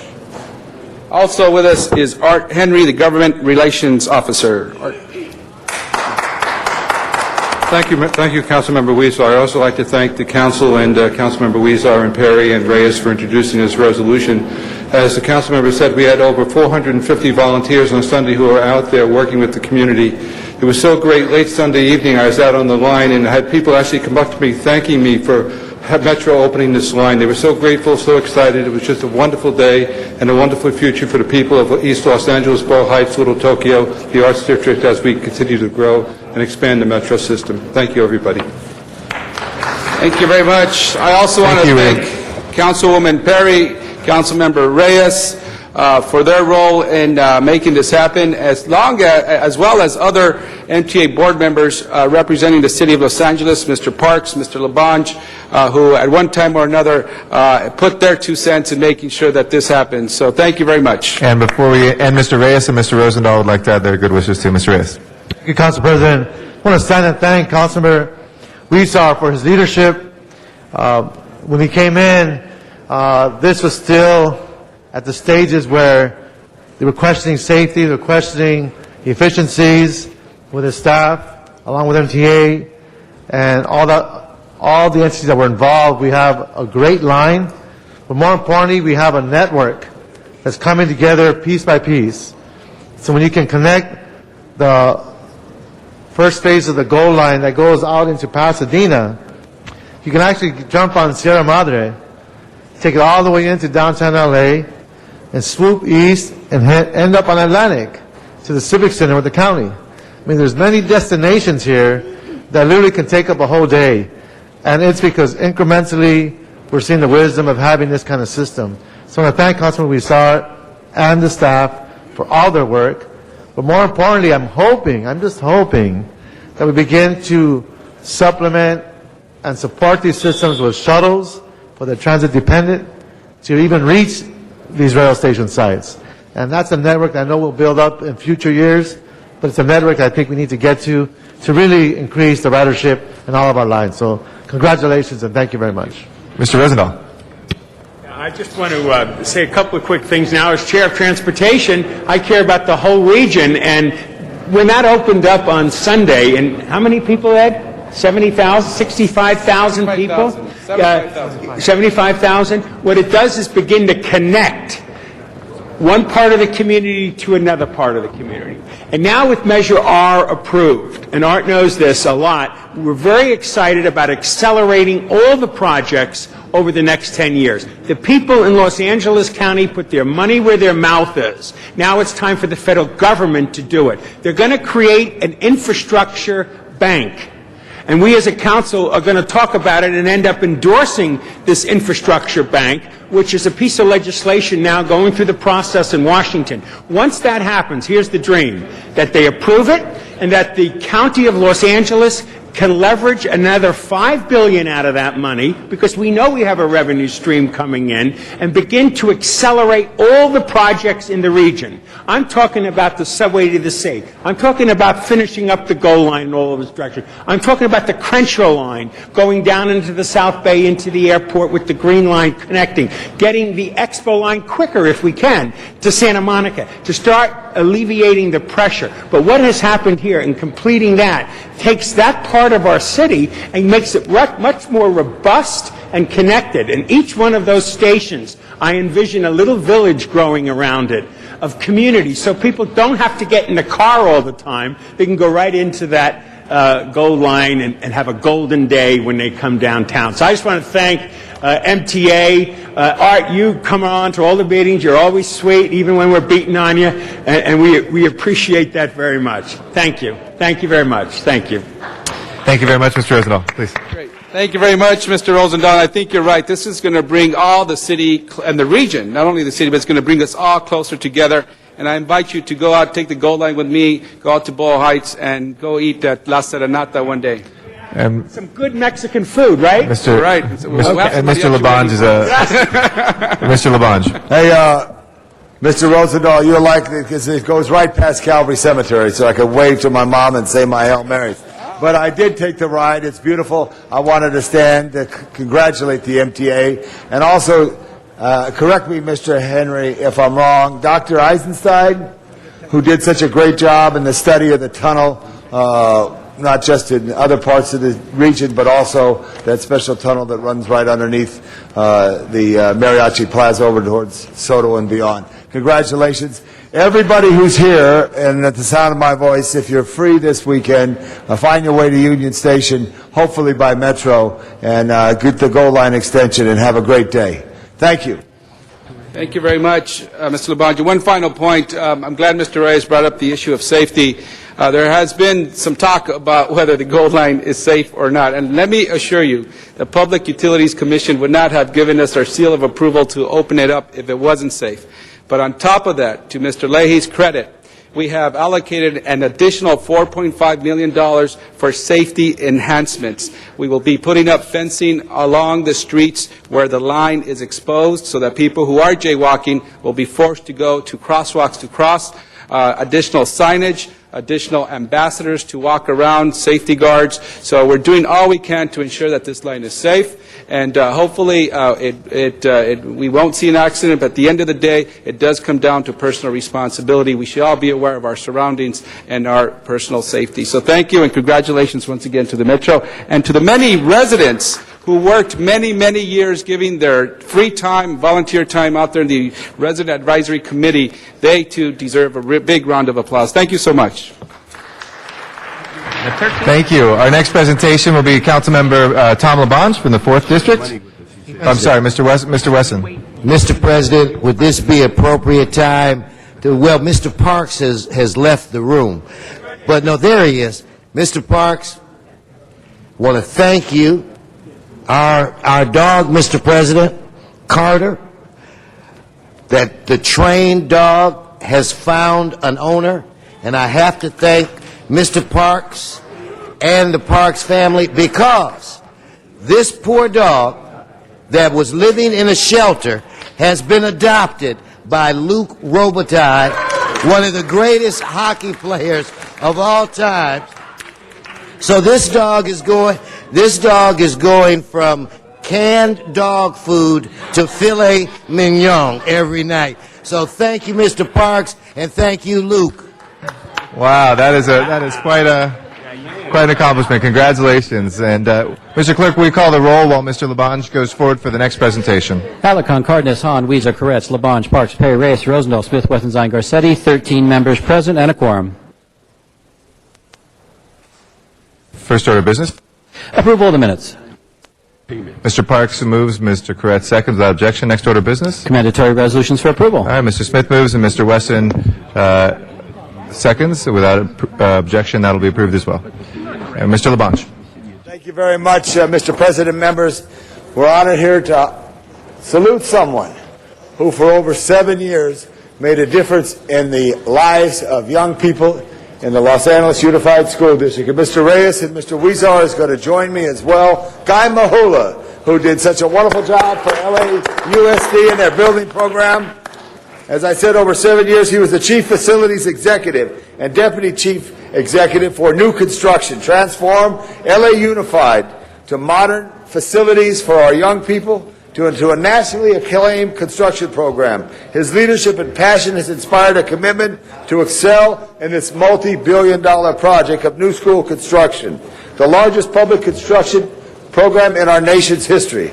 Under Guy's leadership, this local bond dollars, and we want to thank the taxpayers of Los Angeles right now, built over 19,000 modernized projects at LA's new existing schools, and over 83,000 classroom seats to combine to a tremendous addition for all the work. His effort has reduced the overcrowding in our schools. He has worked diligently to cultivate the relationship between industry and the Unified School District to make sure things come on time and under budget, that classic line that is used so often, but it truly worked at many, many, many locations. Significantly contributed to the success of the district's largest construction bond, POP Q, which is valued over at $7 billion. The district will absolutely miss you tremendously because you were a great quarterback. To get in a huddle and to see the other folks, the men and women of the district, say, this is how we're going to do it. You're to be saluted. And I personally am happy because I want to present this to you, Guy, right here. This game ball for you, because after 41 years from John Marshall High, Guy Mahula got the track field and field improved at John Marshall High School. So, Guy, I just want to thank you for this. Great catch there. All right. I know. Mr. Reyes and you for cleanup. Okay. No, Mr. Reyes, the school board man. Well, one, I am very honored to be here because Guy Mahula is one of those unsung heroes. When Governor Romer came in, he put together a team. And Guy was the man who I was able to work with as a point person. And we built how many schools in my district? 30-some, I think. 30-some, okay. Now, we're talking about the biggest, I believe, one of the pivotal points is when we were able to turn the corner on the Belmont site, where Councilor, then school board member Weezar, together with Joe Edmondson from Selma Conservancy, met in my office, and we talked about how we overcome this environment of we can't build on this site when we knew we could. And it was Guy who took it to that level where it actually got implemented. But we brought together families who for decades had been waiting for this school. And it's a prime example of how Guy was able to bring together all these forces. We're talking about construction forces, neighborhood stakeholders, union officials, Senor Rodriguez across the street who was bothered by the light that went inside her living room. I mean, from the most intricate detail to the biggest scale issues, Guy was in the middle of all those discussions. And he continued to listen, and I'm very sad to see him leave because he's been a strong steward. And there are many, many children, many, many families who will be in these air-conditioned classrooms, these beautiful libraries, brand new gym floors, beautiful, beautiful art facilities, landscaping that are functioning as outdoor classrooms, all because of the detail and the care that Guy put into this. So he'd call me in, we'd have the groundbreaking, we get our shoes all muddy, and then a few months later, we come back, pristine grass, beautiful floors, everything shiny. It's because Guy Mahula made it happen, along with all the stewards of his company. So Guy, it's a great honor to have this moment with you and to share your life with us. And I want to thank your wife for lending you to us all these hours and years. And on behalf of all the children that are going to benefit from your hard work, congratulations. Thank you, Mr. Reyes. And I, too, want to lend my voice to congratulating and thanking Mr. Mahula for his hard work in ensuring that we delivered the promise not only to the taxpayers who supported the bonds, but to many parents and children who today have a much brighter future because of work that Guy Mahula and others at the school district did. I recall that first day when I met Mr. Mahula when I was on the school board, and it was at the ribbon cutting of a primary center in Mr. Reyes' district. It was then called the MacArthur Primary Center. I think it's since been renamed, or is it still MacArthur Primary Center? Charles White, right? And I looked at actually it was a groundbreaking. I looked at Mr. Mahula and I said, I love these groundbreakings, but ribbon cuttings are even better, and we have a whole lot more to do. And let me tell you, people really haven't realized the history that we saw unfold before our eyes. In the history of the United States or the world, we hadn't seen so many schools being built in such a short period of time. And because of the leadership of Mr. Mahula and others, we have now seen that we've met or close to meeting our goals of taking all kids out of being forcibly bused to places outside of their community, to go back to a traditional calendar and get off the academically inferior year-round calendar. And because of the work that Mr. Mahula did under his stewardship, we were able to achieve that. Not everyone can say, starting 5 years beforehand, that these are our goals, we're going to meet them by implementing millions and millions of dollars while making sure we work with a number of stakeholders, interest groups, and we were able to do it because Mr. Mahula was able to deliver.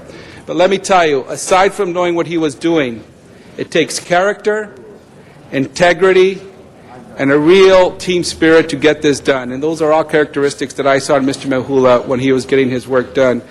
Mr. Mahula, because of you, many more kids are now attending traditional calendar school, attending local schools, and because of you, we have many, many more young people who are going to be able to achieve their God-given talents. Thank you so much on behalf of the city, on behalf of the school district, and all the young people who may not know your name when it's all said and done, but we all know this. And when you're there in community meetings, in late night office, working late night in your office, this is the time when we get to say thank you. Thank you for all your work. Mr. Zine. Thank you, Guy. My district, how many schools we put in? We got several of them. I lost count. We don't have any. 80 total. I congratulate the projects throughout the city. I know the Valley doesn't have that same population, and we've got a sufficient number of schools being rather facetious with that. But I just want to acknowledge the work that you've done. I know Reseda High, we got the solar at Reseda High. We were there for that unveiling. We're still working on the field over at El Camino, and I know that you've been very supportive of trying to improve not only with the new schools, but the refurbishing of a lot of the existing schools within the district, and you've done a great job. I know your previous experience was with the United States Navy, if I'm not mistaken. You served in the military for how many years? 29 years. 29 years in the United States Navy, and then now with this challenge that you've successfully completed, I just want to acknowledge you publicly. You've done a great job. You've been accessible when we've needed something that we haven't had the same demands as other parts of the city, but you've been there. You've been very responsive. So I want to acknowledge your retirement, and I'm sure there's many doors that are going to be opening for you with your military background and with this background in the horizon, whatever you have to do, the best to you and your family, because you definitely earned the stripes to do the best work that can be done. God bless you, and future endeavors, may they be wonderful, and they may be accomplishments you've accomplished your previous activities. Thank you for your fine work.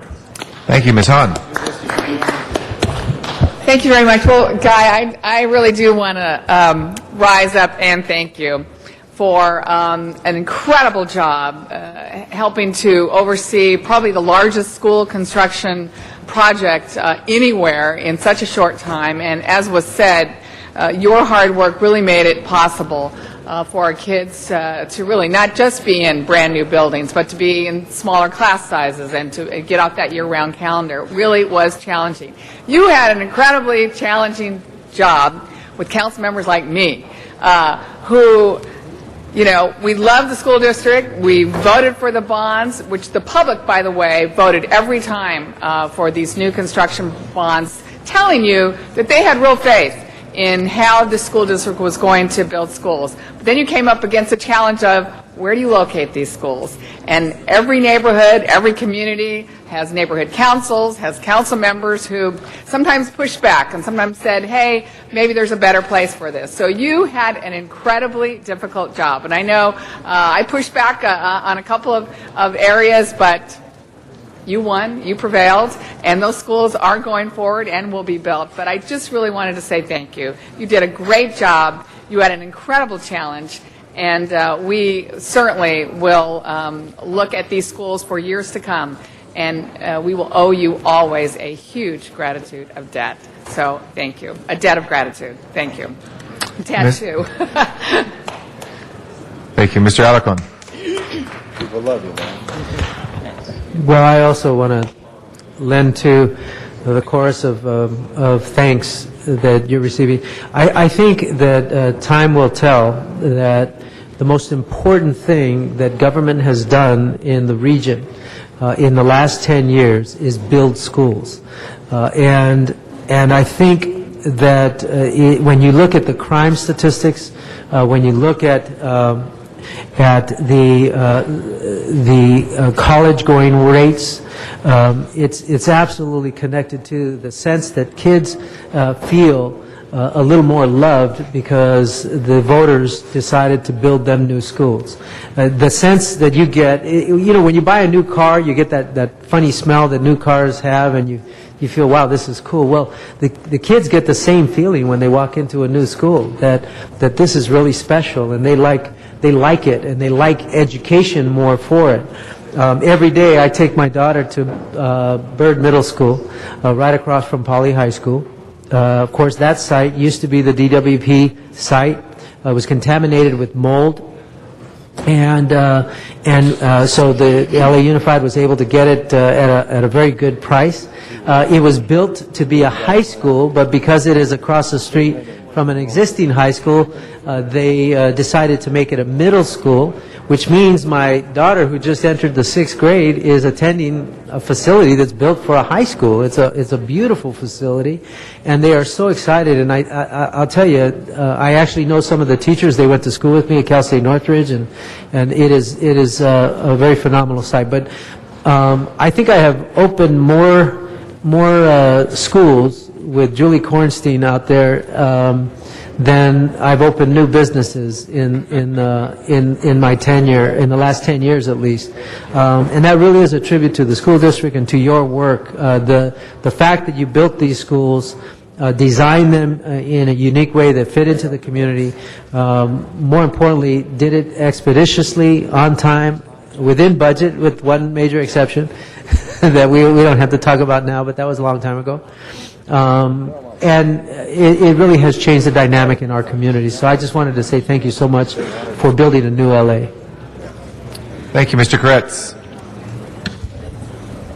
Yeah, I just wanted to give a little reminder to how bad things were before we did some of these. I mean, we'd read horror stories about math classes where 15 or 20 students were standing during math classes. I mean, that is absolutely dysfunctional, impossible to learn.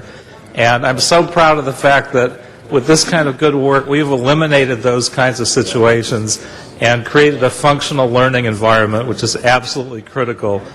I mean, this is such an achievement. It usually doesn't get recognized, and I'm proud that we're recognizing your good work here.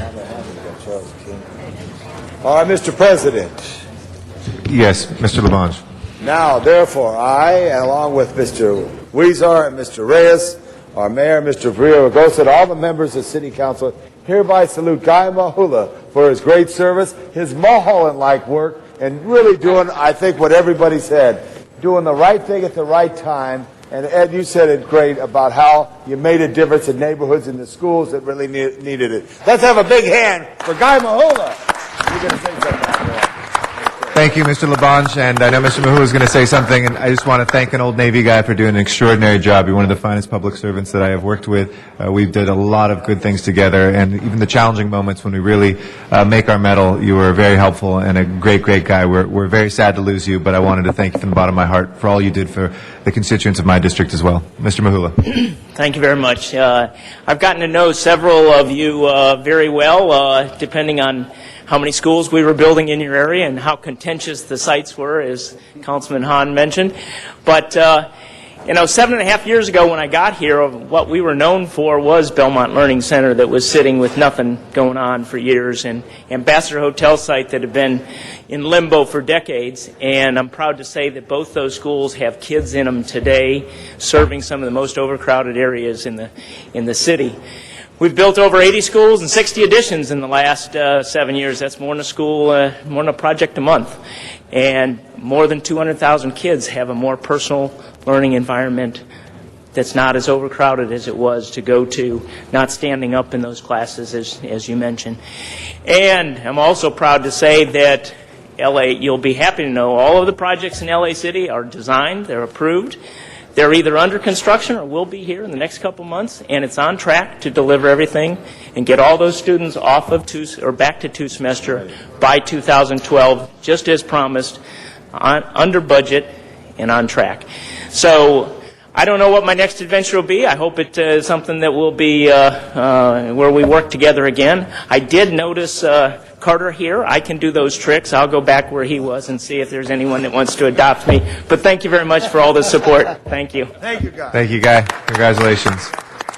And our last presentation will be Councilwoman Janice Hahn from the 15th Council District.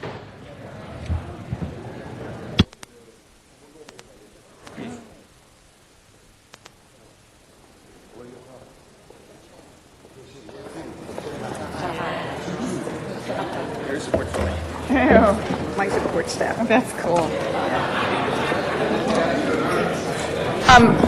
Thank you, colleagues. Today, I have a distinct honor. It's kind of a bittersweet honor, really, to honor this wonderful woman, Soledad Garcia, as she steps down from her 7-year tenure as president of the DWP Ratepayer Advocacy Committee. She has done an absolutely phenomenal job.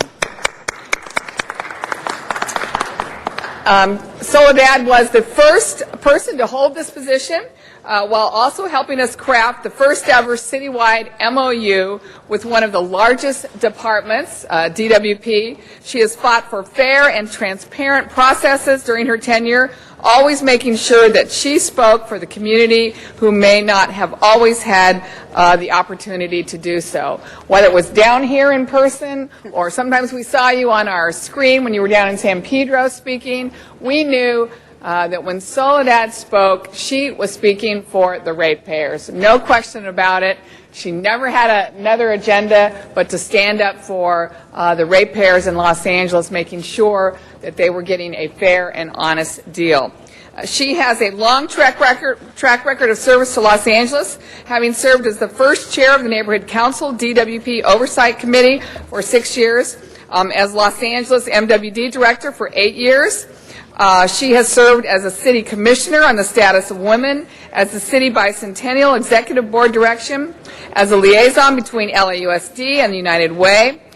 There are so many things. When I was reading your resume, it was so impressive, but we would be here all morning if we really listed off everything that you have accomplished. I love it that you've been a resident of San Pedro for 40 years, during which time you've lived in the same house. That's great. You certainly are a pillar not only of that community, but I think really of the larger Los Angeles community. You're a remarkable woman with numerous outstanding accomplishments. She has dual PhDs in Education Administration and Latin American Studies, which has kept you in school for a long time.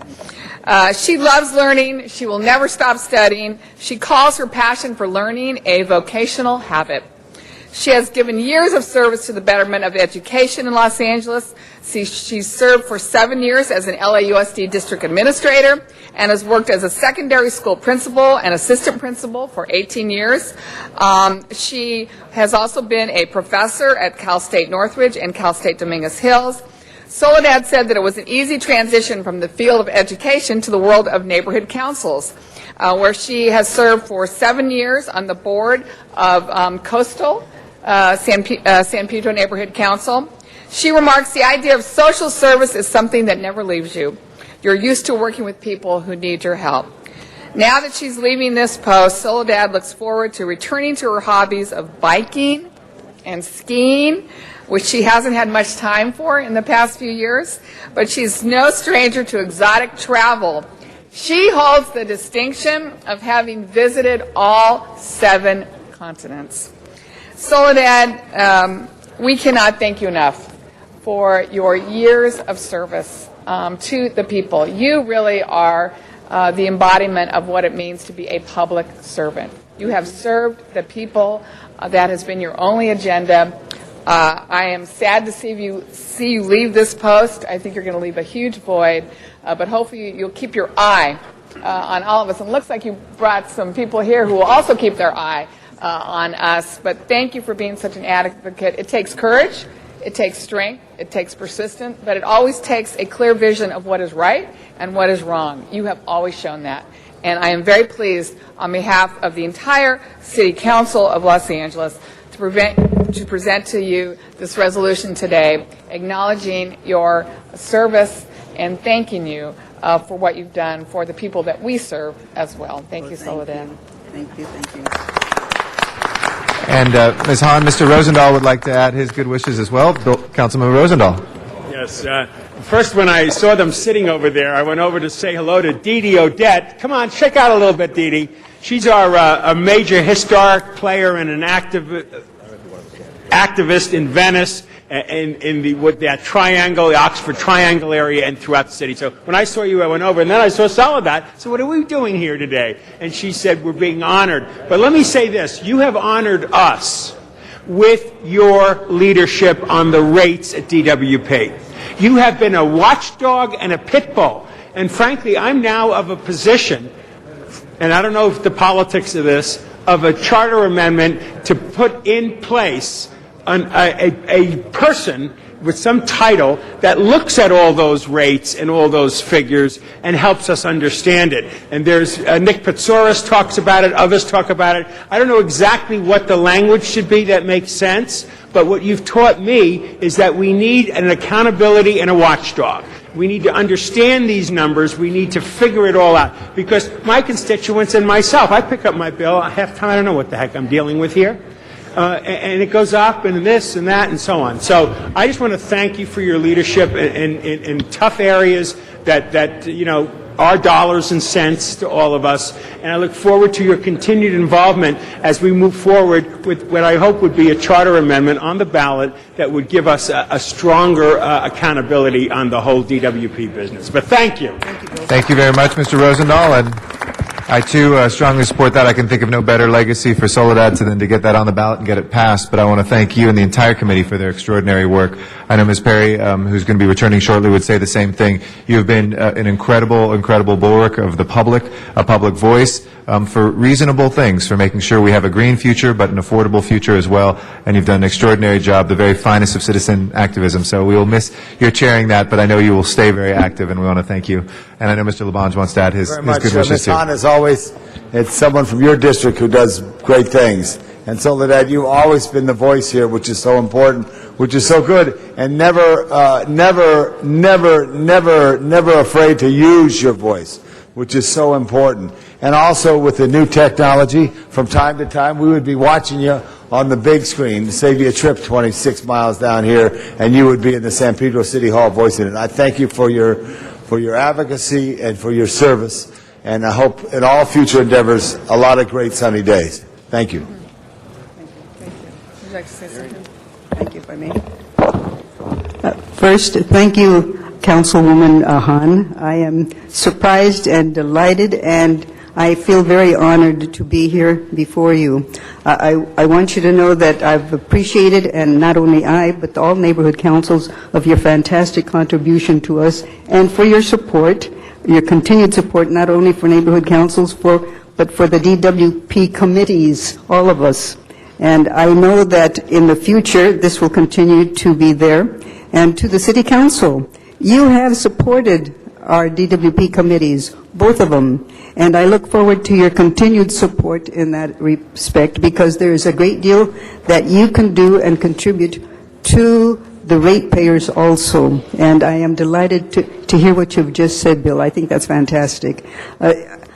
I want you to know that I have right here with me people who will also help. I am so pleased that we have Dee Dee from the West Side and a couple of people who really stepped up to the plate for the DWP committee and the MOU committee, and that's Tony, where are you? Tony Wilkinson and Jack Humperville, and I'm sure you've all heard of him.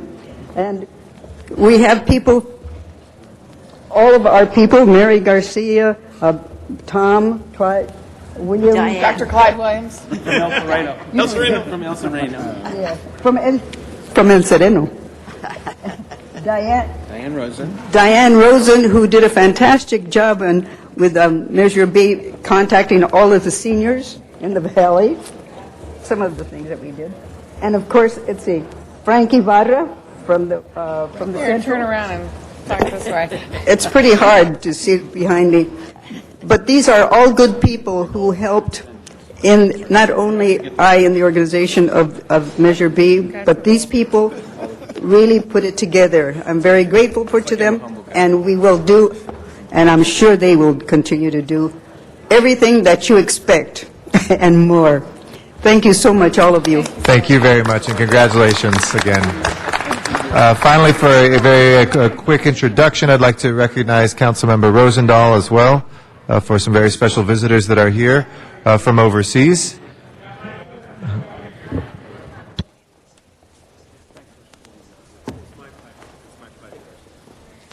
Thank you, Mr. President. I know this is sort of out of order. Come on up, folks.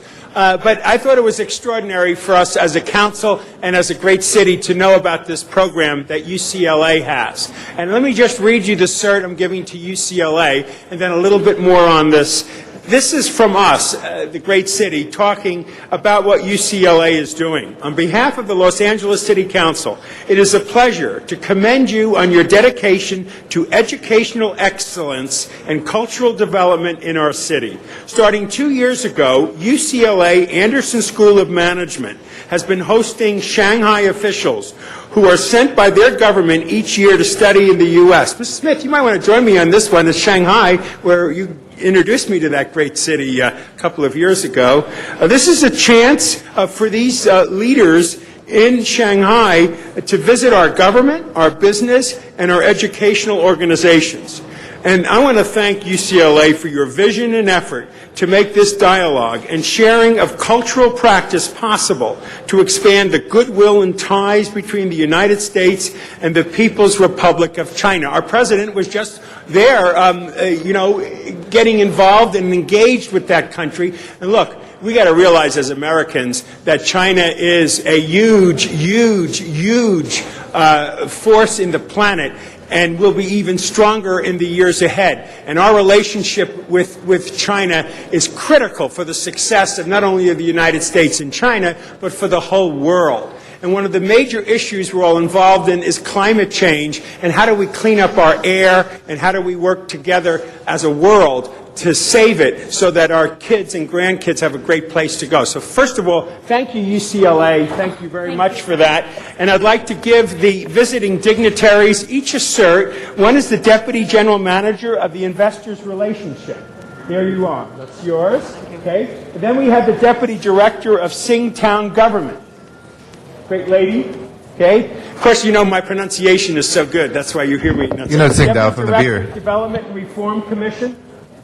That's him. Okay. And the Director of the Jiangsu Community of Change.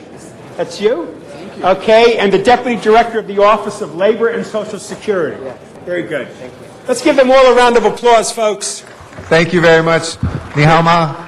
Mr. Labarge. I just wanted to say to our friends of Shanghai, we welcome you and we learn from each other. We also want to congratulate you. We're an Olympic city.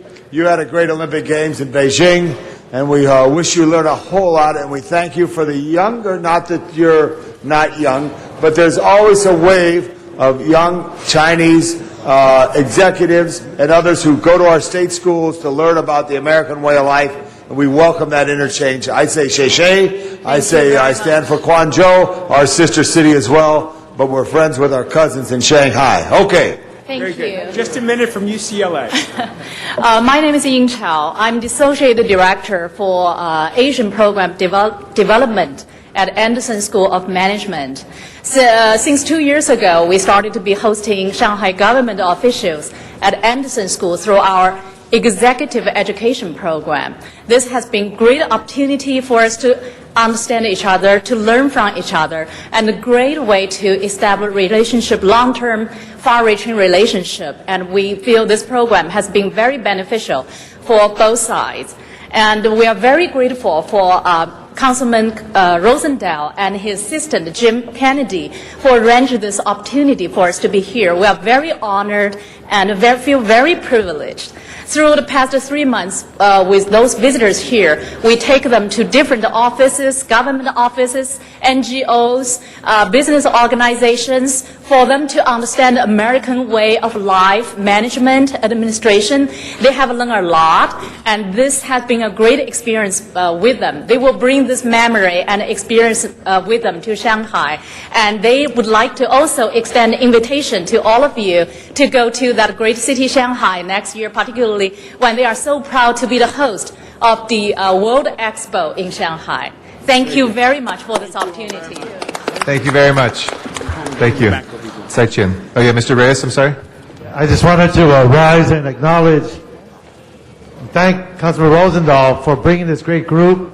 You know, yesterday we had UCLA in City Hall, and they went to all the different legislators here and exchanged ideas, trying to figure out what our priorities are as a city. And it's very, can I say this, important that we have this global view of our economy and to understand the amazing opportunities that arise where we can learn from each other. So as we continue to stimulate these new relationships, create new economies, and start thinking about a global community with the challenges we have with our atmosphere, our ecosystems, as well as generating whole new opportunities for great jobs for everyone in this world. It's powers like China and U.S. and all the great countries coming together, and this is a significant step. So thank you so much for everything you do. It's a pleasure. Thank you. Mr. Clerk, if we can run through the agenda, please. First item on the agenda, item 1 is a street lighting ordinance, notice for public hearing. Okay, there are no cards from that. So is that a vote for today? Yes, a vote is If we can required. please prepare the roll on item 1 and tabulate the vote. 13 ayes. That is approved. Next items, please. Items 2 through 15 are items for which public hearings have been held. Anybody wishing to call 2 through 15 special or to reopen public hearings?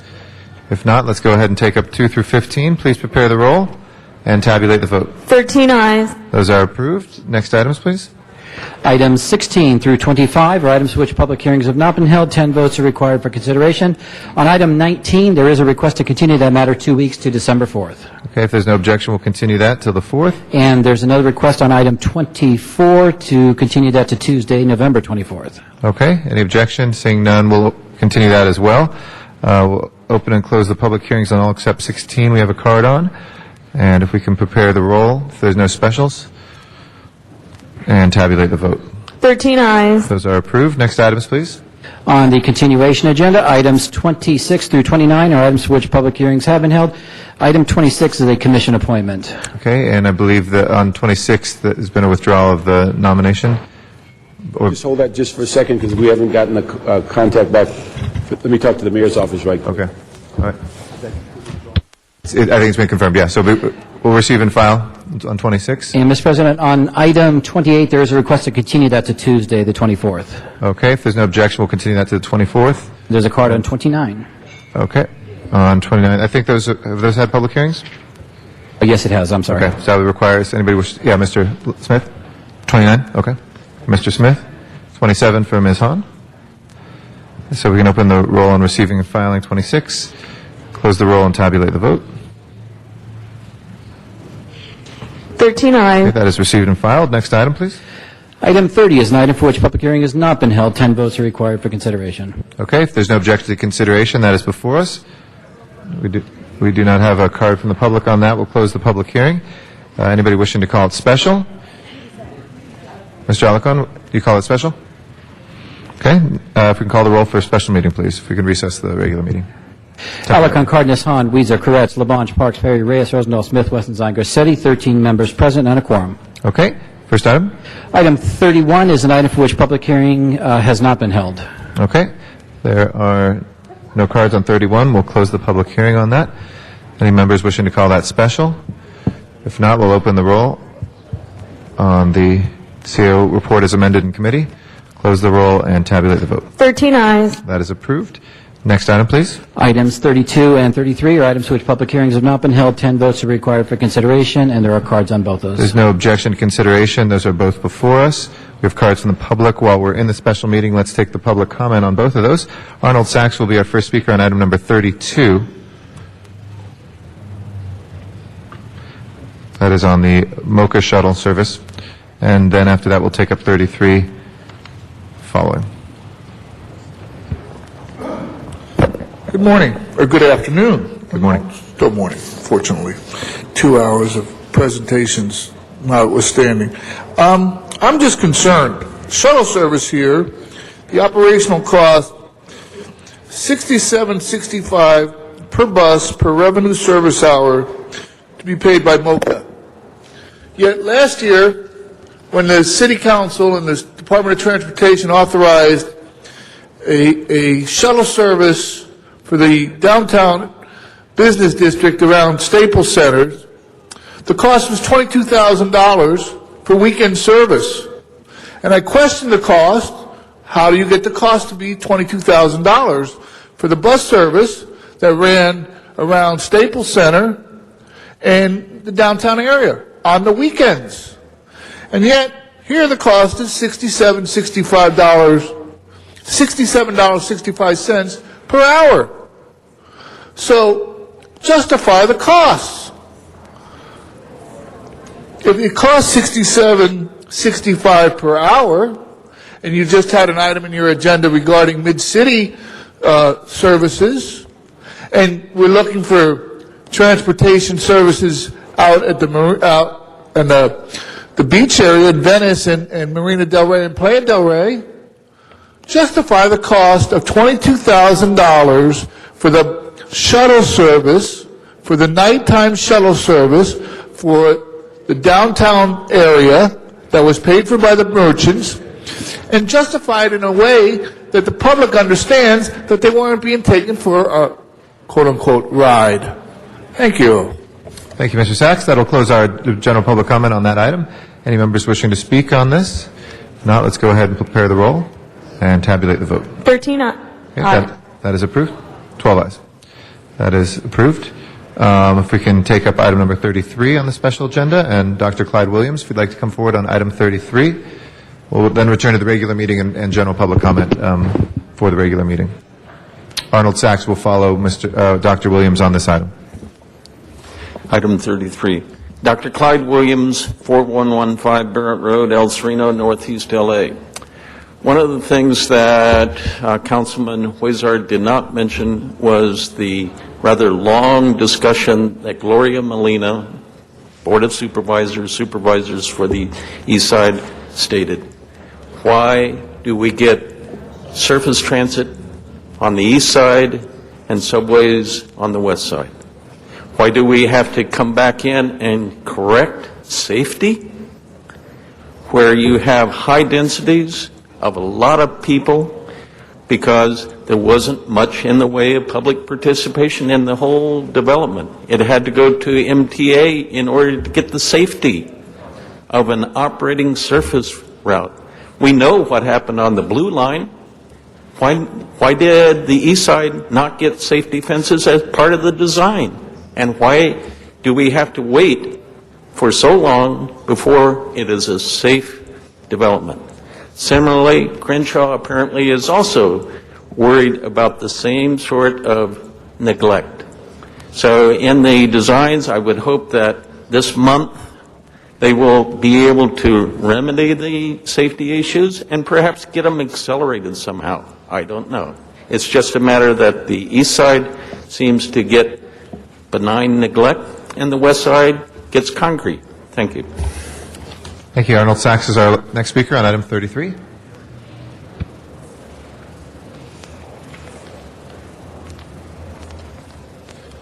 Thank you again. Arnold Sachs. I'd also like to bring up a matter of safety.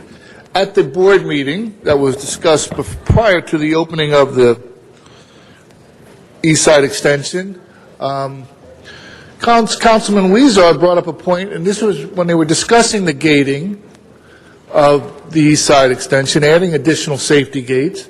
Councilman Weezer brought up the point about he was concerned about a new school that had just opened up that was adjacent to the route of the East Side Extension.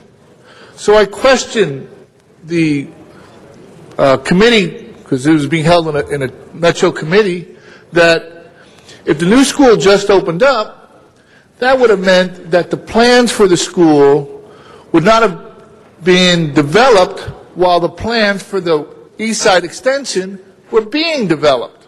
In other words, the East Side Extension was developed in the early 2000s, year 2000. The school administration probably didn't decide to open the school up and plan for the school probably until the year 2005, 2006.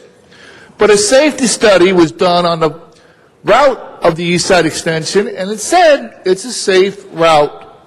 Well, how can you do a safety study without a school being proposed? And you can be sure that that same safety study would have been cited for the exposition line because it runs by two schools. And if one safety study can say, well, it's safe for this school, then it must be safe for those schools. Problem is the safety study done, no school existed in the plans or the forecast. Duplicity and bias, the ingredients for leadership in LA. Thank you. Thank you, Mr. Sachs. That will close our comments on that item. If we can please prepare the roll and tabulate the vote. 12 ayes. If we can adjourn that is approved. If we can adjourn the special meeting, return to the regular meeting, and we'll take up general public comment. Dr. Clyde Williams, if you'd like to come back forward. Michael Carrion will follow him.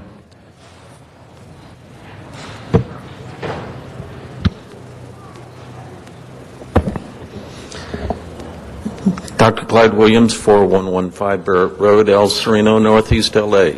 Stop the 710. We're trying to get a resolution through the City Council. We'll be attending committee meetings and such. But the real issue is what's going to happen in El Sereno. A lot of others have protested. We protest. We had recommendations that we submitted. They weren't followed. We don't get early notification. So we don't know what's going on. We know that there will be a committee meeting in a couple of weeks.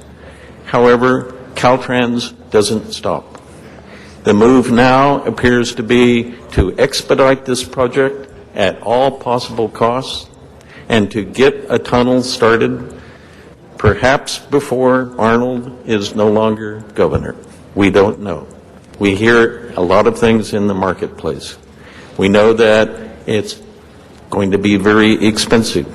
Wow, we get on the east side, we finally get an expensive underground system. But it's not for us. It's for the Port of LA, the Port of Long Beach, to go to the Central Valley. So we get virtually no benefit. The proposed route reduces the total number of lanes from the freeway that was going to have 10 lanes down to 6 lanes. We don't know. And right now, the, quotes, geotechnical study report will not be reviewed in the same manner that normal reports are reviewed. That is, all of the cities will participate by November the 30th with their review comments. Then the public will have their comments in January. But how can the citizens relate to their office holders in the steering committee to have our thoughts known? Thank you. Thank you, Dr. Williams. Michael Carrion is next. After that will be Oscar Johnson.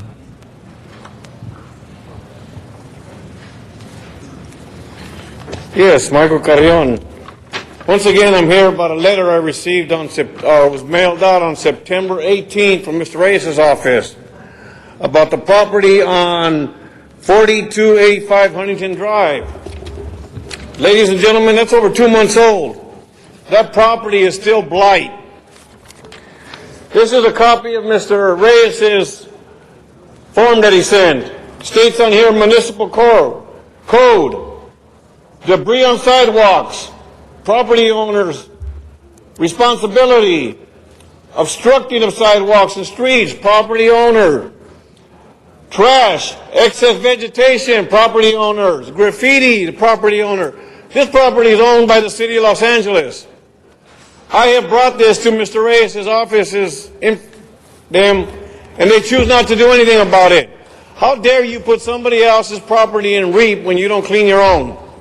For 2 months I've been talking to Mr. Reyes' office, or, excuse me, talking here about it, because when I went to Mrs. Reyes' office, he wouldn't speak to me. Once again, this morning, that same property is rented out to another movie studio.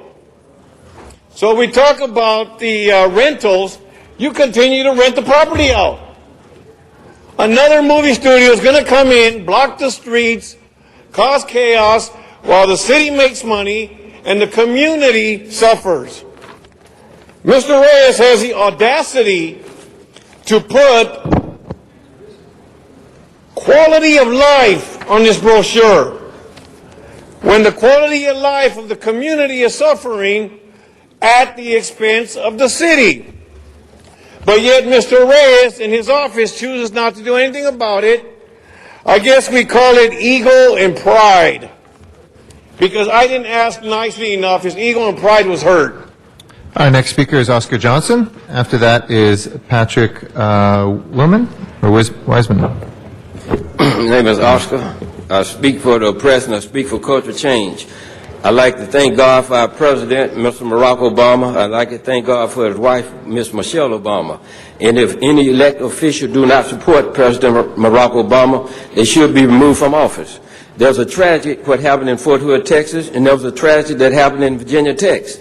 Any politician that's involved with illegal immigration should be prosecuted. Any politician that's involved with drugs should be prosecuted. We admire President Barack Obama, what he's doing today with drugs of the world. He is making the president of their own country clean up drugs in their country. And President Barack Obama is cleaning up drugs in America. I see what's happening out there in Ventura, California, Santa Barbara, California, involving drugs. But that do not make too much news media. We know who controls the news, the press in this country, though. We know who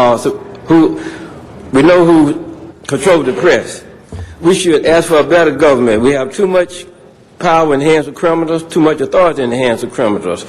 Mayor Barry Gosi is just wasting money. He's just throwing away all the taxpayer money he can find.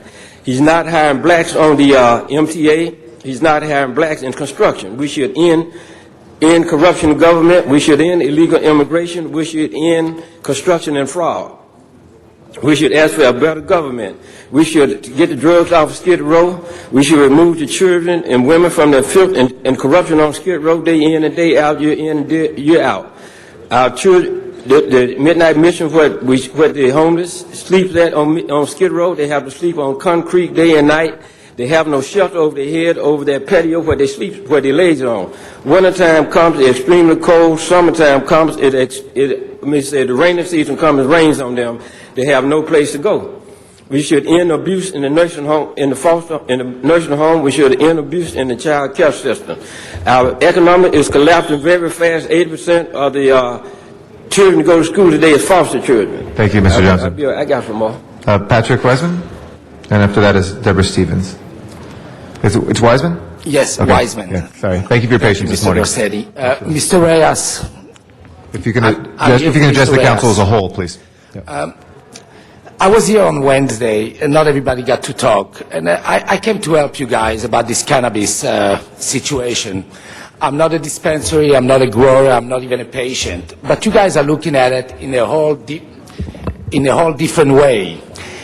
As long as an ounce of cannabis is worth $600 retail, $10,000 a pound, while it costs $500 to grow it, you will never solve your problem of the concentration of dispensaries, of the crime. The problem that you guys are having up here is you are interfering with capitalism, with the laws of supply and demand. And once you do that, it's like interfering with Mother Nature. There's consequences. The price of cannabis has to drop by 50-60% for these problems to be solved. Nobody would be able to afford, the rent on Melrose if there is 10 or 15 of them, if the profit is going down by 70%. You will lose your kids, you would lose your teachers, your electrician to this type of business. Half of these people the other day wouldn't be here if the price was down. We've got a way to do it. The way to do it is to take the handcuffs of the growers. Even though it's this law with the attorney, it's not right now, but other counties have done it by increasing per person the amount of plants. We've got thousands and thousands of agricultural land in the city of LA, in Mr. Smith's district, Alacon, CD2, Zine. We used to grow grapes up here before Prohibition, all the way to downtown LA. We do this. This is an opportunity for LA. All our money, we don't produce anything anymore. Our money is going with cars, it's going to Detroit and Japan. With electronic, it's going to Silicon Valley. Thank you, it's sir. time that we took the opportunity. This is important, Mr. Thank you. Garcetti. It's time we took the opportunity to become the capital of Great. medical marijuana. Thank There's you. nothing. Our next speaker is Deborah Stevens. Thank you, sir. Appreciate your patience this morning. Thank you for your comments. After Ms. Stevens will be Jack Humperville. Good morning. Good morning, council members. My name is Deborah Stevens, and I have lived in the San Fernando Valley for most of my life. My initial comments are respectfully directed to President Eric Garcetti. I know that your staff is looking into this matter to reconcile this, but I want you to be aware of what occurred to me and others when the medical marijuana agenda item was being addressed 2 days ago. I came to the council chamber before the start of the meeting and I submitted a card for general comments on the medical marijuana agenda item, one of the first few cards submitted. Some speakers chose to defer their comments from public comment to wait for the agenda item when they were asked by you. During that agenda item, because of the large amount of speakers, you cut off the amount of speakers allowed to talk, even though you did allow extra time to talk. My issue is that you allowed most of the pile of the cards submitted to go first who were pro. Even though I waited patiently for more than 3 hours of the council meeting to speak, I was precluded from doing so, and this was wrong, especially since I was one of the first group of speaker request cards submitted, and I was making general comments. If you were going to limit speakers in the future, then in fairness to the agenda item, you should have mixed the pros, cons, and general comments on the matter, especially when you knew this was a controversial item. When this agenda item comes up on Tuesday, I expect you to allow me time as one of the speakers on the matter next time, since I was unfairly precluded from speaking, as were others, and I did have important things to say that were not mentioned by others. And to all of the other council members, I am representing myself. I do not own a collective. I do not use medical marijuana, but I truly care about the issue and understand both sides, pro and con. I want to say that if you do dictate some kind of cap on collectives, I feel in fairness that the collective registration process needs to start from scratch so that this gets done right. Do not allow any grandfathering, especially since a lot of the existing dispensaries do not seem to be compliant with current state law.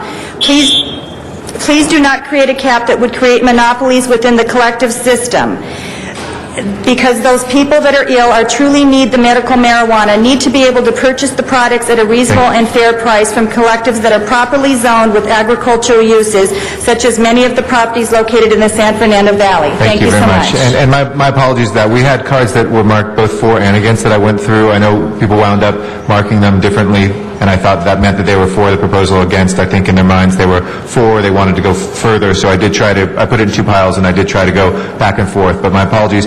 One other clarification, people couldn't speak in general comment about it, but it didn't automatically give them a right to speak in the number 18. What we did, though, is because there were new amendments, it triggered that there would be a new public hearing. My suggestion had been to wait to do that till Tuesday so that everybody could read them and we could go through everybody. And we wound up, council motion said just 20 minutes of speech. We went to 45, but my personal apologies, you didn't get to speak. Thank you so much. Thank you for bringing that up. Jack Humperville is our next speaker. Arnold Sachs will follow. My name is Jack Humperville. I'm the chairman of the DWP Advocacy Committee of the Neighborhood Councils. I'm also part of CD4. We're very enthusiastic about the ratepayers advocate and it being introduced in motions in alphabetical order, I might add, Garcetti, Weezer, and Smith. So we're very happy about that. We're also happy that it seems like between 2/3 and 3/4 of the council members have endorsed this either in writing or verbally. One of the concerns that we have is it's been 30 days since the motions were recently reintroduced or introduced, and we haven't heard anything. We have not heard anything. We'd like to sort of know what's going on, especially given that we've been long-term advocates of the ratepayers advocate. At the same time, we understand that there's been a lot of input from the DWP and from the IBEW, both of which is our understanding is that they're adamantly opposed to this. But what about that special interest group, the guys, the ratepayers, the fellows who pay the bills? We'd like to be able to have a little bit of input. We've obviously, followed this for quite a long time. We also feel that having an independent ratepayers advocate will do a considerable amount to improving the credibility of the DWP, which has been sorely lacking over the last couple of years. The level of information has been at times blatantly misleading, and that might be putting it politely. We're also being turned into a punching bag by the interim general manager, David Freeman. We've been called the screaming minority of bellyachers, and that we're yelling and hollering and pointing fingers at the bloated bureaucracy and the unnecessary rate increases. As we've said before, we don't have a problem with solar energy. We want to make sure, though, that it's efficient. I think by establishing an independent ratepayers advocate will do a lot to stop a lot of the belly aching, the yelling and hollering and screaming that's been referred to. Thank you very much.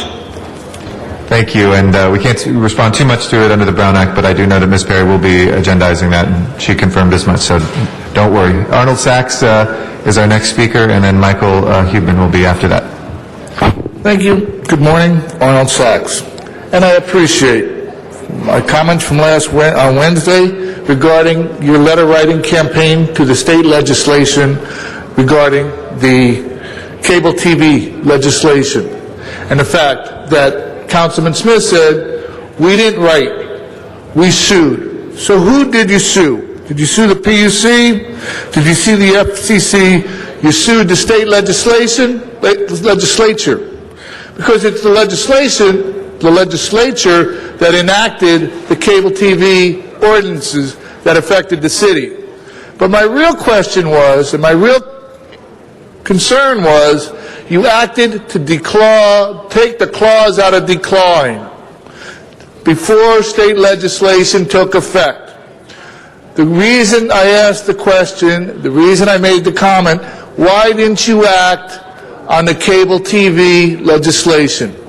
Why didn't you take action to negate the dumbing down of cable TV that would have provided, instead of having Verizon establish production studios for cable access, you allowed Time Warner to eliminate their cable studios so that it would even the playing field.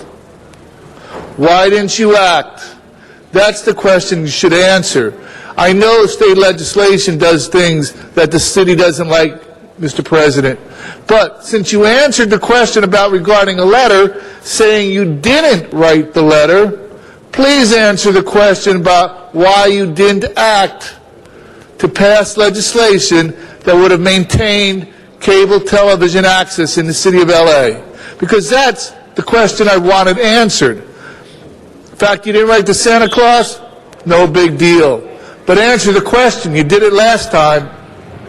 Thank you very much, Mr. Sachs. It's, I think, state jurisdiction pretty clearly. Michael Huebman is our next speaker, and then O.V. Smith will follow.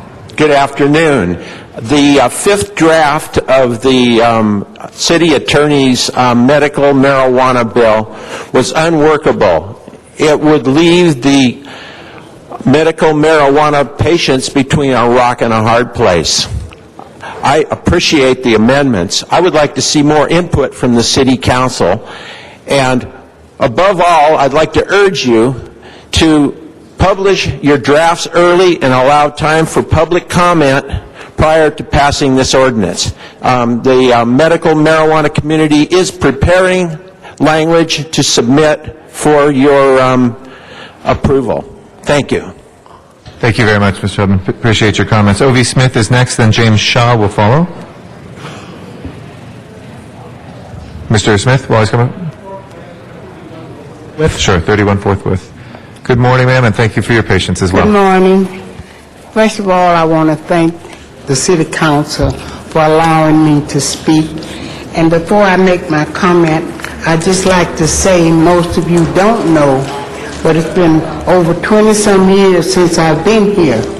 But I'm very much familiar with I was with your father, and I want to thank the City of Los Angeles, and that means the county too, because the first dollar that I got for 4813 West Washington was from Supervisor Hahn.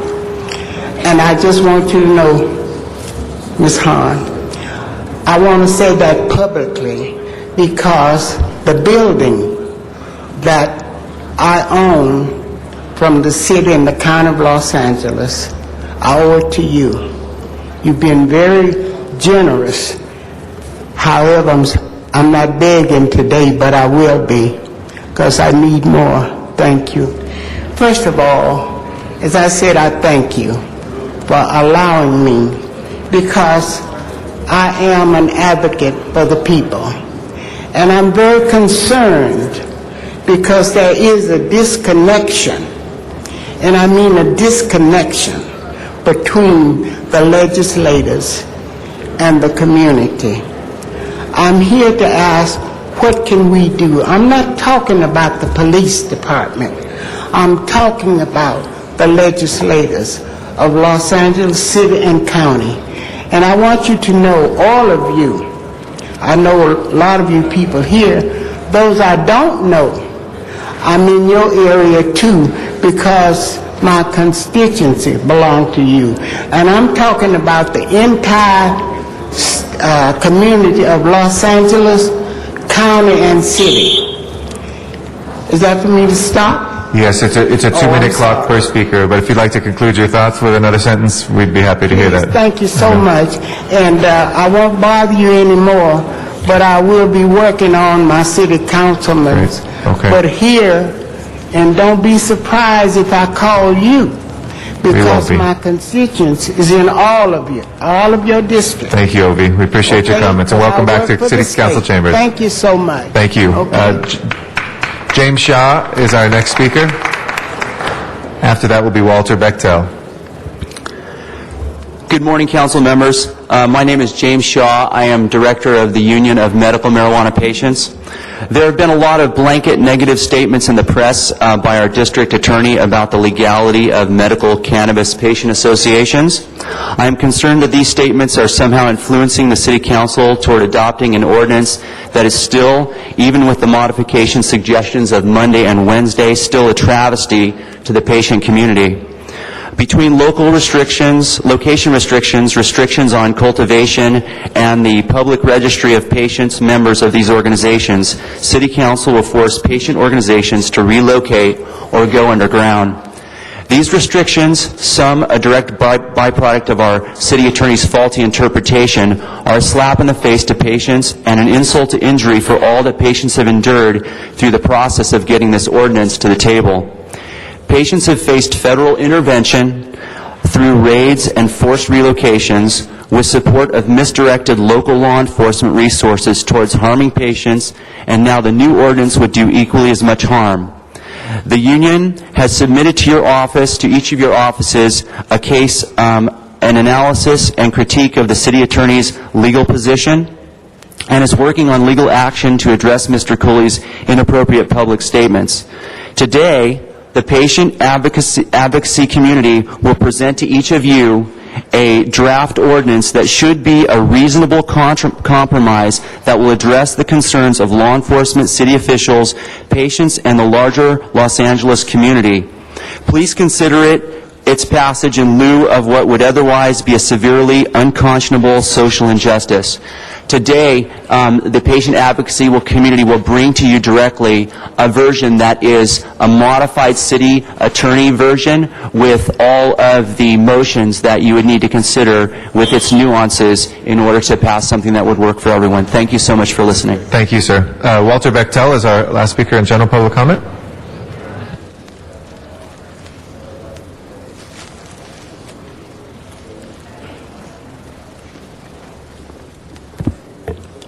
Good morning.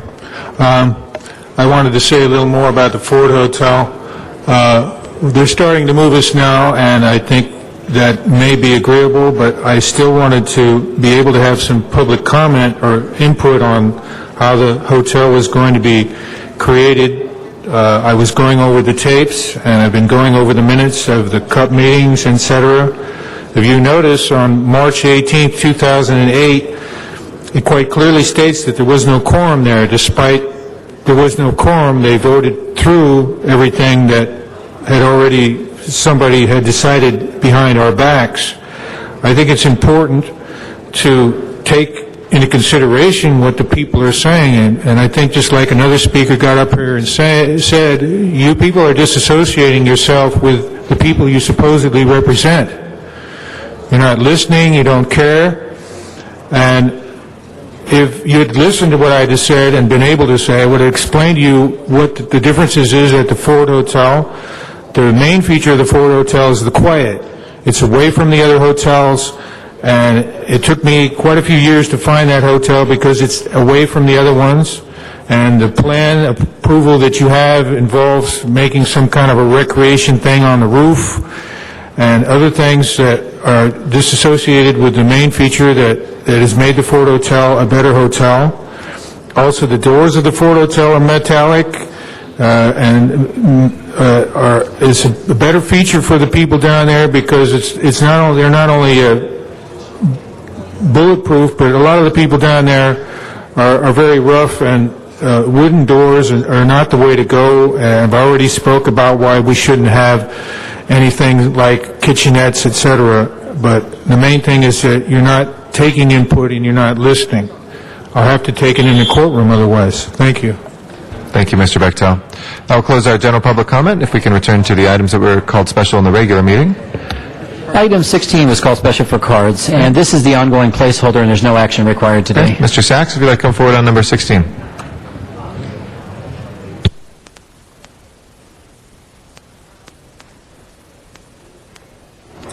Thank you again. Arnold Sachs. I'm sure many of you read the newspaper, the LA Times article regarding accusations against the Obama administration and the funding for redevelopment that is being sent to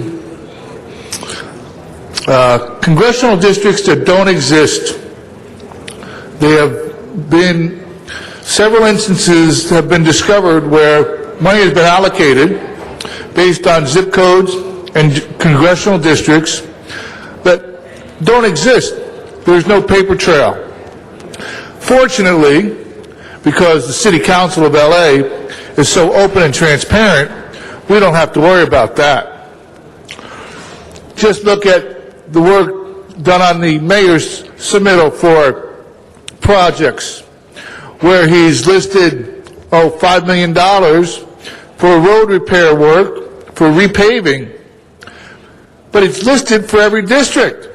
But he's only going to allocate, or ask for $5 million for the whole city. There's numerous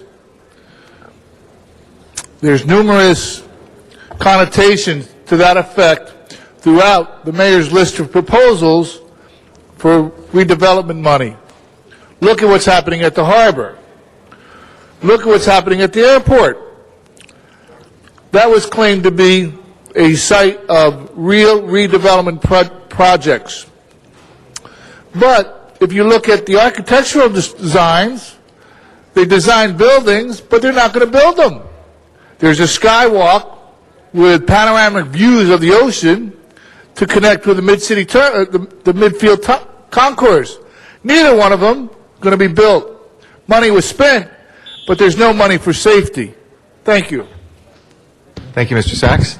There's no action required on this item, so if we can go to the next item called special, please. Item 27, called special by Councilmember Hahn. Ms. Hahn, item number 27 is before us. Ms. Hahn, number 27 is before us. Let's see. Thank you, Mr. President. Colleagues, I just wanted us to, hopefully I can get your support on what we're doing here. We are going to be approving an agreement with Recreation and Parks, Los Angeles Harbor Watts Economic Development Corporation for improvements at Pacific Avenue and Bluff Place. If you took Pacific Avenue and you went due south, you would come to what is now just a parking lot overlooking the beautiful Pacific Ocean.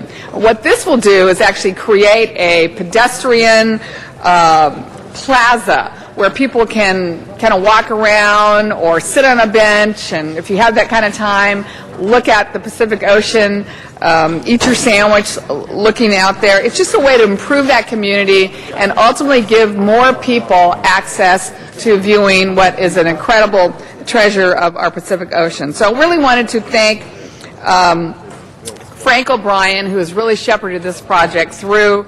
I want to thank the Point Furman residents, the Coastal Neighborhood Council, for really working with our city to develop a plan which I think will be ultimately really beautiful and really important and special for not just that neighborhood, but really for a lot of people who come down there hoping to catch a glimpse of a sunset or whales swimming by in the ocean. This will be a perfect spot. So I want to thank everybody for that, and I hope you'll agree and vote to accept these improvements at that particular location. Thank you.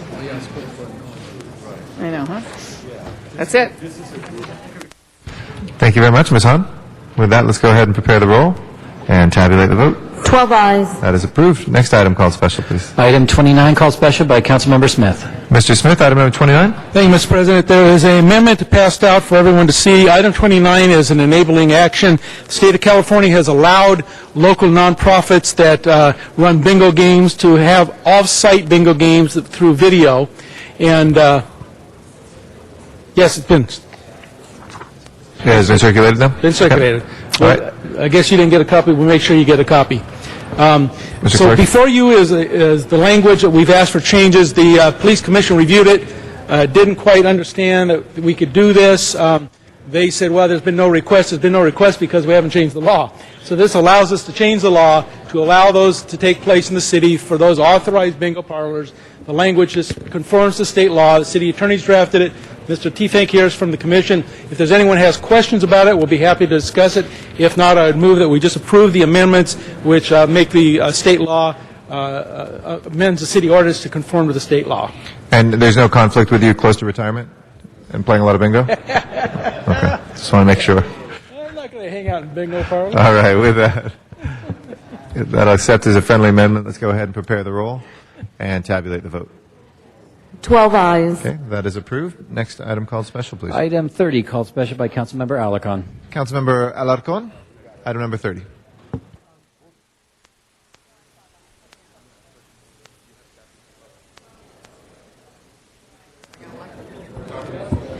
Council members, I'm asking the city attorney's office to step forward with regard to the Children's Museum. This is part of our regular updating you as to the status of the Children's Museum.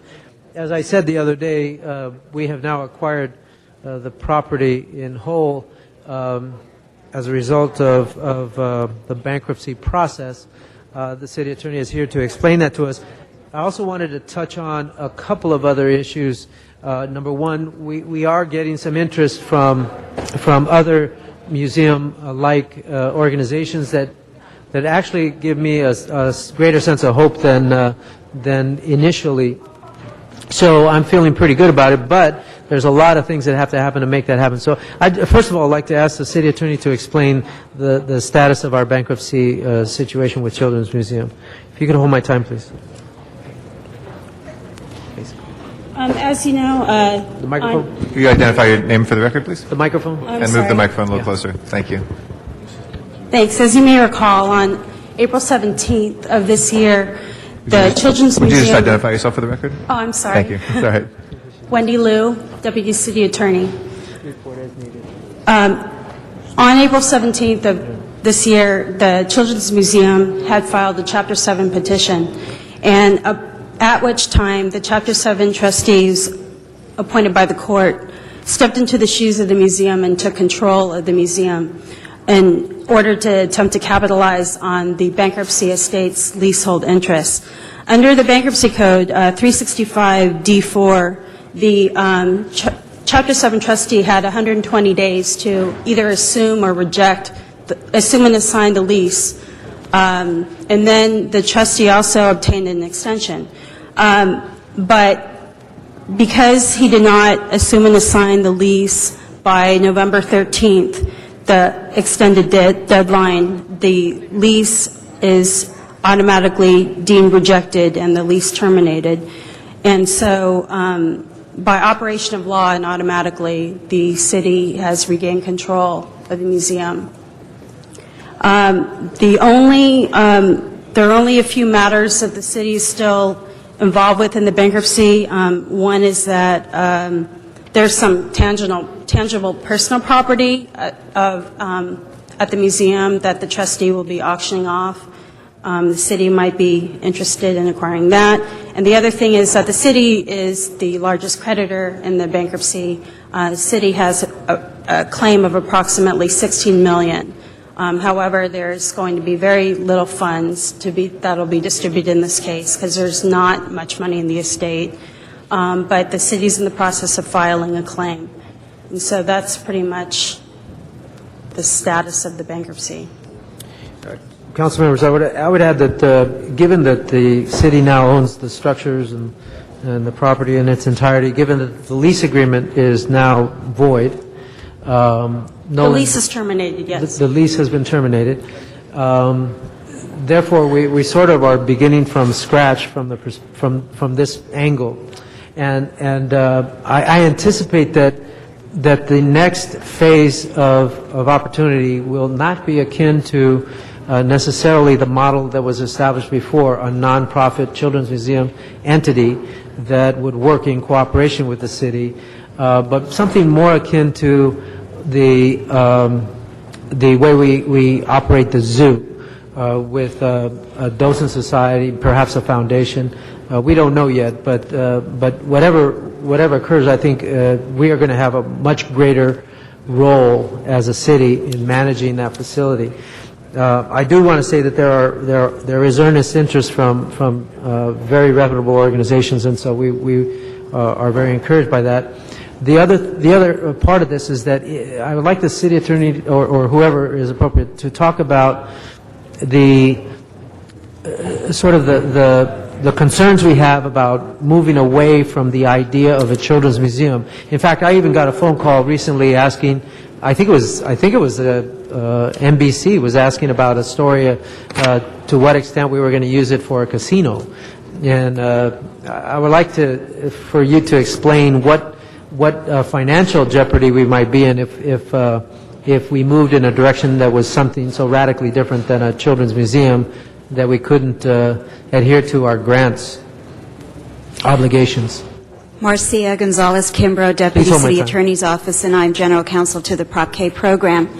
The museum is located on, the first limitation is the museum is located on dedicated park property. So any other use for the structure would have to comply with uses that are consistent with the city charter regarding park property. So it has to have a recreational use as defined, which does include a children's museum. The funds that have been put into the project from the Proposition K program, the state's Proposition 12 and 40 programs, all require that the facility be completed and operated as a children's museum. And if it is not operated for that purpose and perhaps became a regular old park, that is still consistent with the park purpose under the charter, all of those funds would have to be repaid to the various programs. So somewhere close to about $14 million would need to be repaid in order to get out of the requirements to the state and to the Proposition K program. But there would still, under the Proposition K program, possibly be a requirement. There would still be a requirement to have an environmental awareness center in the Hansen Dam area, because that was a specified project in the ballot measure. So in addition to paying back the program, we would likely have to rebuild somewhere else an environmental awareness center, and we'd have to figure out, quite frankly, what to do about the competitive project funds, and whether that could be used somewhere else. So, members, on the one hand, we are compelled to provide the Children's Museum concept to all the people that have, all the organizations, the county, state, and city, Prop K in particular, that believe this project would exist. But we also have a concern about timing, and so we cannot just plan for 5 years down the road. Otherwise, we would be in jeopardy of having to pay back these grants. So we are working in earnest to fully utilize the site relative to the concept of a children's museum or something very similar to it. And the proposals that we have seen and the discussions that we have had are certainly in that vein. So finally, let me just say that I don't think we need to bother the city attorney additionally to come back on a regular basis. So I'd like to receive and file the portion of the motion that relates to them reporting back on a regular basis. But I would also like to keep the council informed on a step-by-step basis by working with the CLA and the committee that is managing this project forward to keep the council advised, and we'll do so on an as-needed basis. So with that, I'd like to receive and file the motion. And the one thing, the facility, it came out in the newspaper that the facility is being used for filming, so I probably will be introducing a motion to make sure that the funding for that is received from the filming is dedicated to the site for whatever improvements might get us closer to the Children's Museum, but that will be coming shortly. Other than that, thank you very much for your informative work on the bankruptcy process, and we now own it. Now it's our challenge to make it work for the kids of Los Angeles. Councilmember, if I can reiterate the urgency and the timeline that you were talking about, one of the sources of the state funds has a liquidation date of December 2010, which means that the project would have to be opened as a museum, open to the public for a meaningful museum experience by, certainly by December 2010, but in actuality, from all practical operational purposes for the state, that means it really does have to be open to the public, or actually construction finished by June of 2010. And there is still some construction that has to occur. So there is urgency to this. Thank you. Thank you. Thank you very much, Mr. Alacon. Any other speakers? Yes, Mr. Okay. Yeah, Mr. Labange. My computers may not be working at this point here. With the building in its position now, how often is it looked at for safety, for any type of, it's not an abandoned building, but it's a completed building, but not occupied. What kind of safety measures do you have? What kind of regular patrol? Is it prepared for the winter, et cetera? If you could elaborate. Sure. Neil Drucker, Department of Public Works, Bureau of Engineering. I'd just like to let everyone know we're working with the Department of Recreation and Parks. The building is currently secured with a fence. The city is working with our fence vending company to get that fence into the city's name. That'll happen within the next week so that we have a continued fence around the entire building. We have the city's vendor security company, RMI, out there 24/7 monitoring the facility. And I actually have some staff from Recreation and Parks Valley District behind me. And they are working with our Bureau of Engineering staff to make sure that we operate and maintain the mechanical, heating, ventilation, and air conditioning systems of the facilities so that they don't degrade over time. The concern is we have a 35,000 plus square foot building that we have to operate and maintain and keep in good shape so that when it does ultimately have a final use as a children's museum or equivalent, we still have a good building. So we are going to ensure throughout time that maintenance is done. How often does OPS come out, Office of Public Safety? That I would have to get an answer from Recreation and Parks, but right now, since there is a private security company, that isn't as necessary. Now that the city has taken it over, I'm sure that will increase. The good news is the facility is located right next to Rec and Parks maintenance facility at Hanson Dam, so there's staffing So there's people there, there's all within the time. area. Anything we could do, Mr. Alicon, to help you on this, we want to help you. I think it's an unfortunate situation, but it's happened, and now we can try to find a way to make it successful, because it is at a tremendous location that has some other aspects of citywide and regional-wide attractions that will one day be online. So I just want to thank you. Make sure we protect it. Make sure that we actually don't see it go by way of some other projects where we get to the point and then all of a sudden you got to start all over again in some ways, respects. Okay. Thank you. Thank you very much, Mr. Labange. With that, let's go ahead, and was this just a note and file? Or is there This is action a taken? motion to receive and file. Okay, we'll go ahead then and open the roll on receiving file, close the roll, and tabulate the vote. 12 ayes. Mr. Smith? Mr. President, as for reconsideration on number 29, there's one additional word the city attorney Okay. requested. We can open the roll on reconsideration for Mr. Smith on item number 29. Close the roll and tabulate the vote. 12 ayes. And that word is? Okay, and that is in section 44.53 in the regulations, second sentence under section add section 326.3 and the word end. Okay. We will add that without objection as amended if we can prepare the roll and tabulate the vote. 12 ayes. Thank you. Next order of business. Council has motions for posting and referral. Those are posted and referred. There are excuses on the desk. Councilmember Weezer, request to be excused December 1st and 2nd for personal business. A motion is required for the first. All right. That takes us down to 11 or to 10? I'll move that, and Mr. Parks seconds. Without objection, that excuse is granted. And Councilmember Koretz, request to be excused to leave by 3 p.m. on Friday, December 4th for city business. That meets council policy. All right. If we're not done by 3 p.m., shame on us, Mr. Koretz, but thank you for putting in the excuse request, and that is granted. That clears the desk. Okay. Mr. Labange, do you have an announcement? Yes, I do have an announcement. I just wanted to inquire, our schedule next week will be Tuesday and Wednesday. Correct. Council meetings at 10 a.m. We have, yes, Tuesday and Wednesday. Very good. Thank you. Do we have any other announcements? If not, Mr. Labange? For those who remember the late, great Royce Newchance, a commissioner under Tom Bradley, who was tragically a victim of cancer many, many years ago. In her memory, we're going to have a hike to Royce's Canyon, which is just west of Toyon Canyon in Griffith Park. We're meeting at 10 o'clock on Sunday at Traveltown Transportation Museum in Griffith Park. Thank you. Any other announcements? If not, can I please ask everybody to rise for our adjourning motions?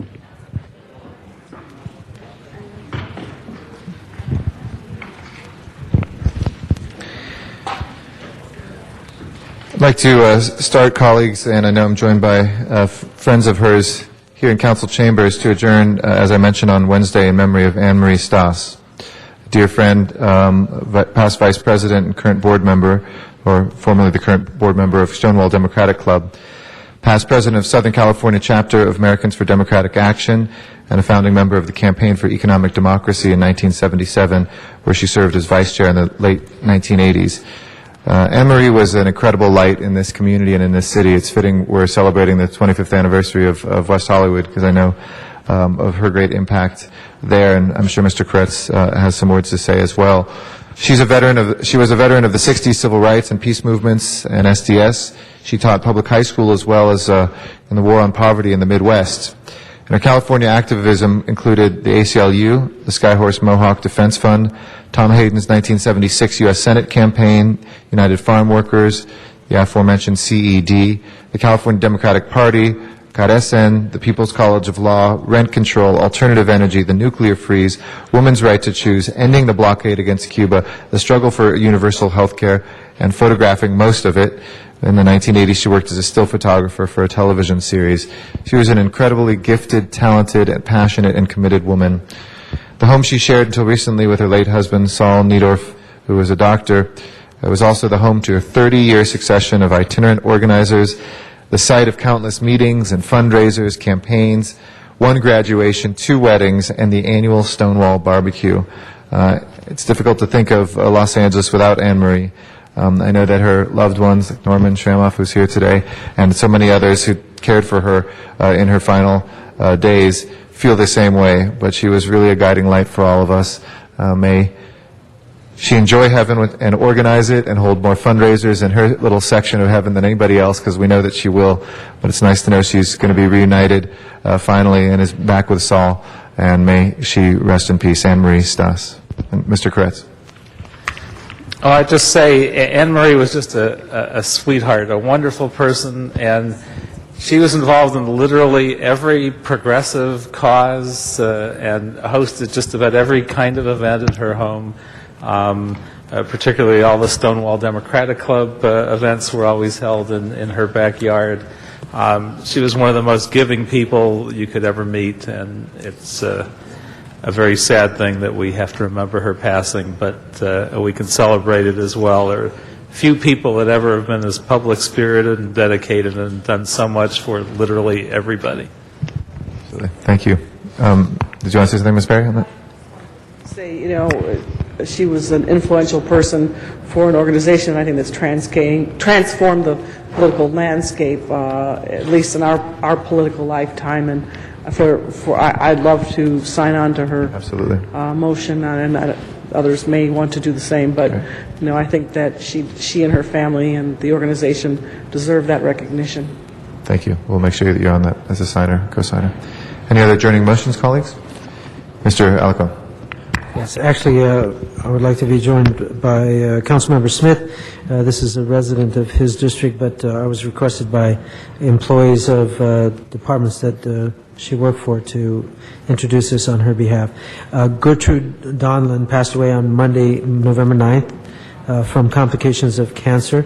She was born on March 11th, 1938 in Youngstown, Ohio, and worked for the city of Los Angeles for over 30 years, where she began her career at Granada Hills Library. She was the mother of Deborah Maldonado, who works for the Department of Recreation and Parks, and Mary Donlin, who works for the Community Development Department. She also leaves her son, Tim Donlin. Gertrude was still a resident of Granada Hills and lived there since 1966, except for a brief time for 3 years when she retired from the city of Los Angeles and went to work for the city of San Francisco, but then she returned to Granada Hills. She was a member of St. John the Baptist de La Salle Parish in Granada Hills. She loved playing bingo and going to Las Vegas with her dear friend Noel Williams, and she was an avid environmentalist. She also was a commissioner on the Lacers board, loved the city, and watched Channel 35 every day. I knew there was somebody who was watching Channel 35 every day.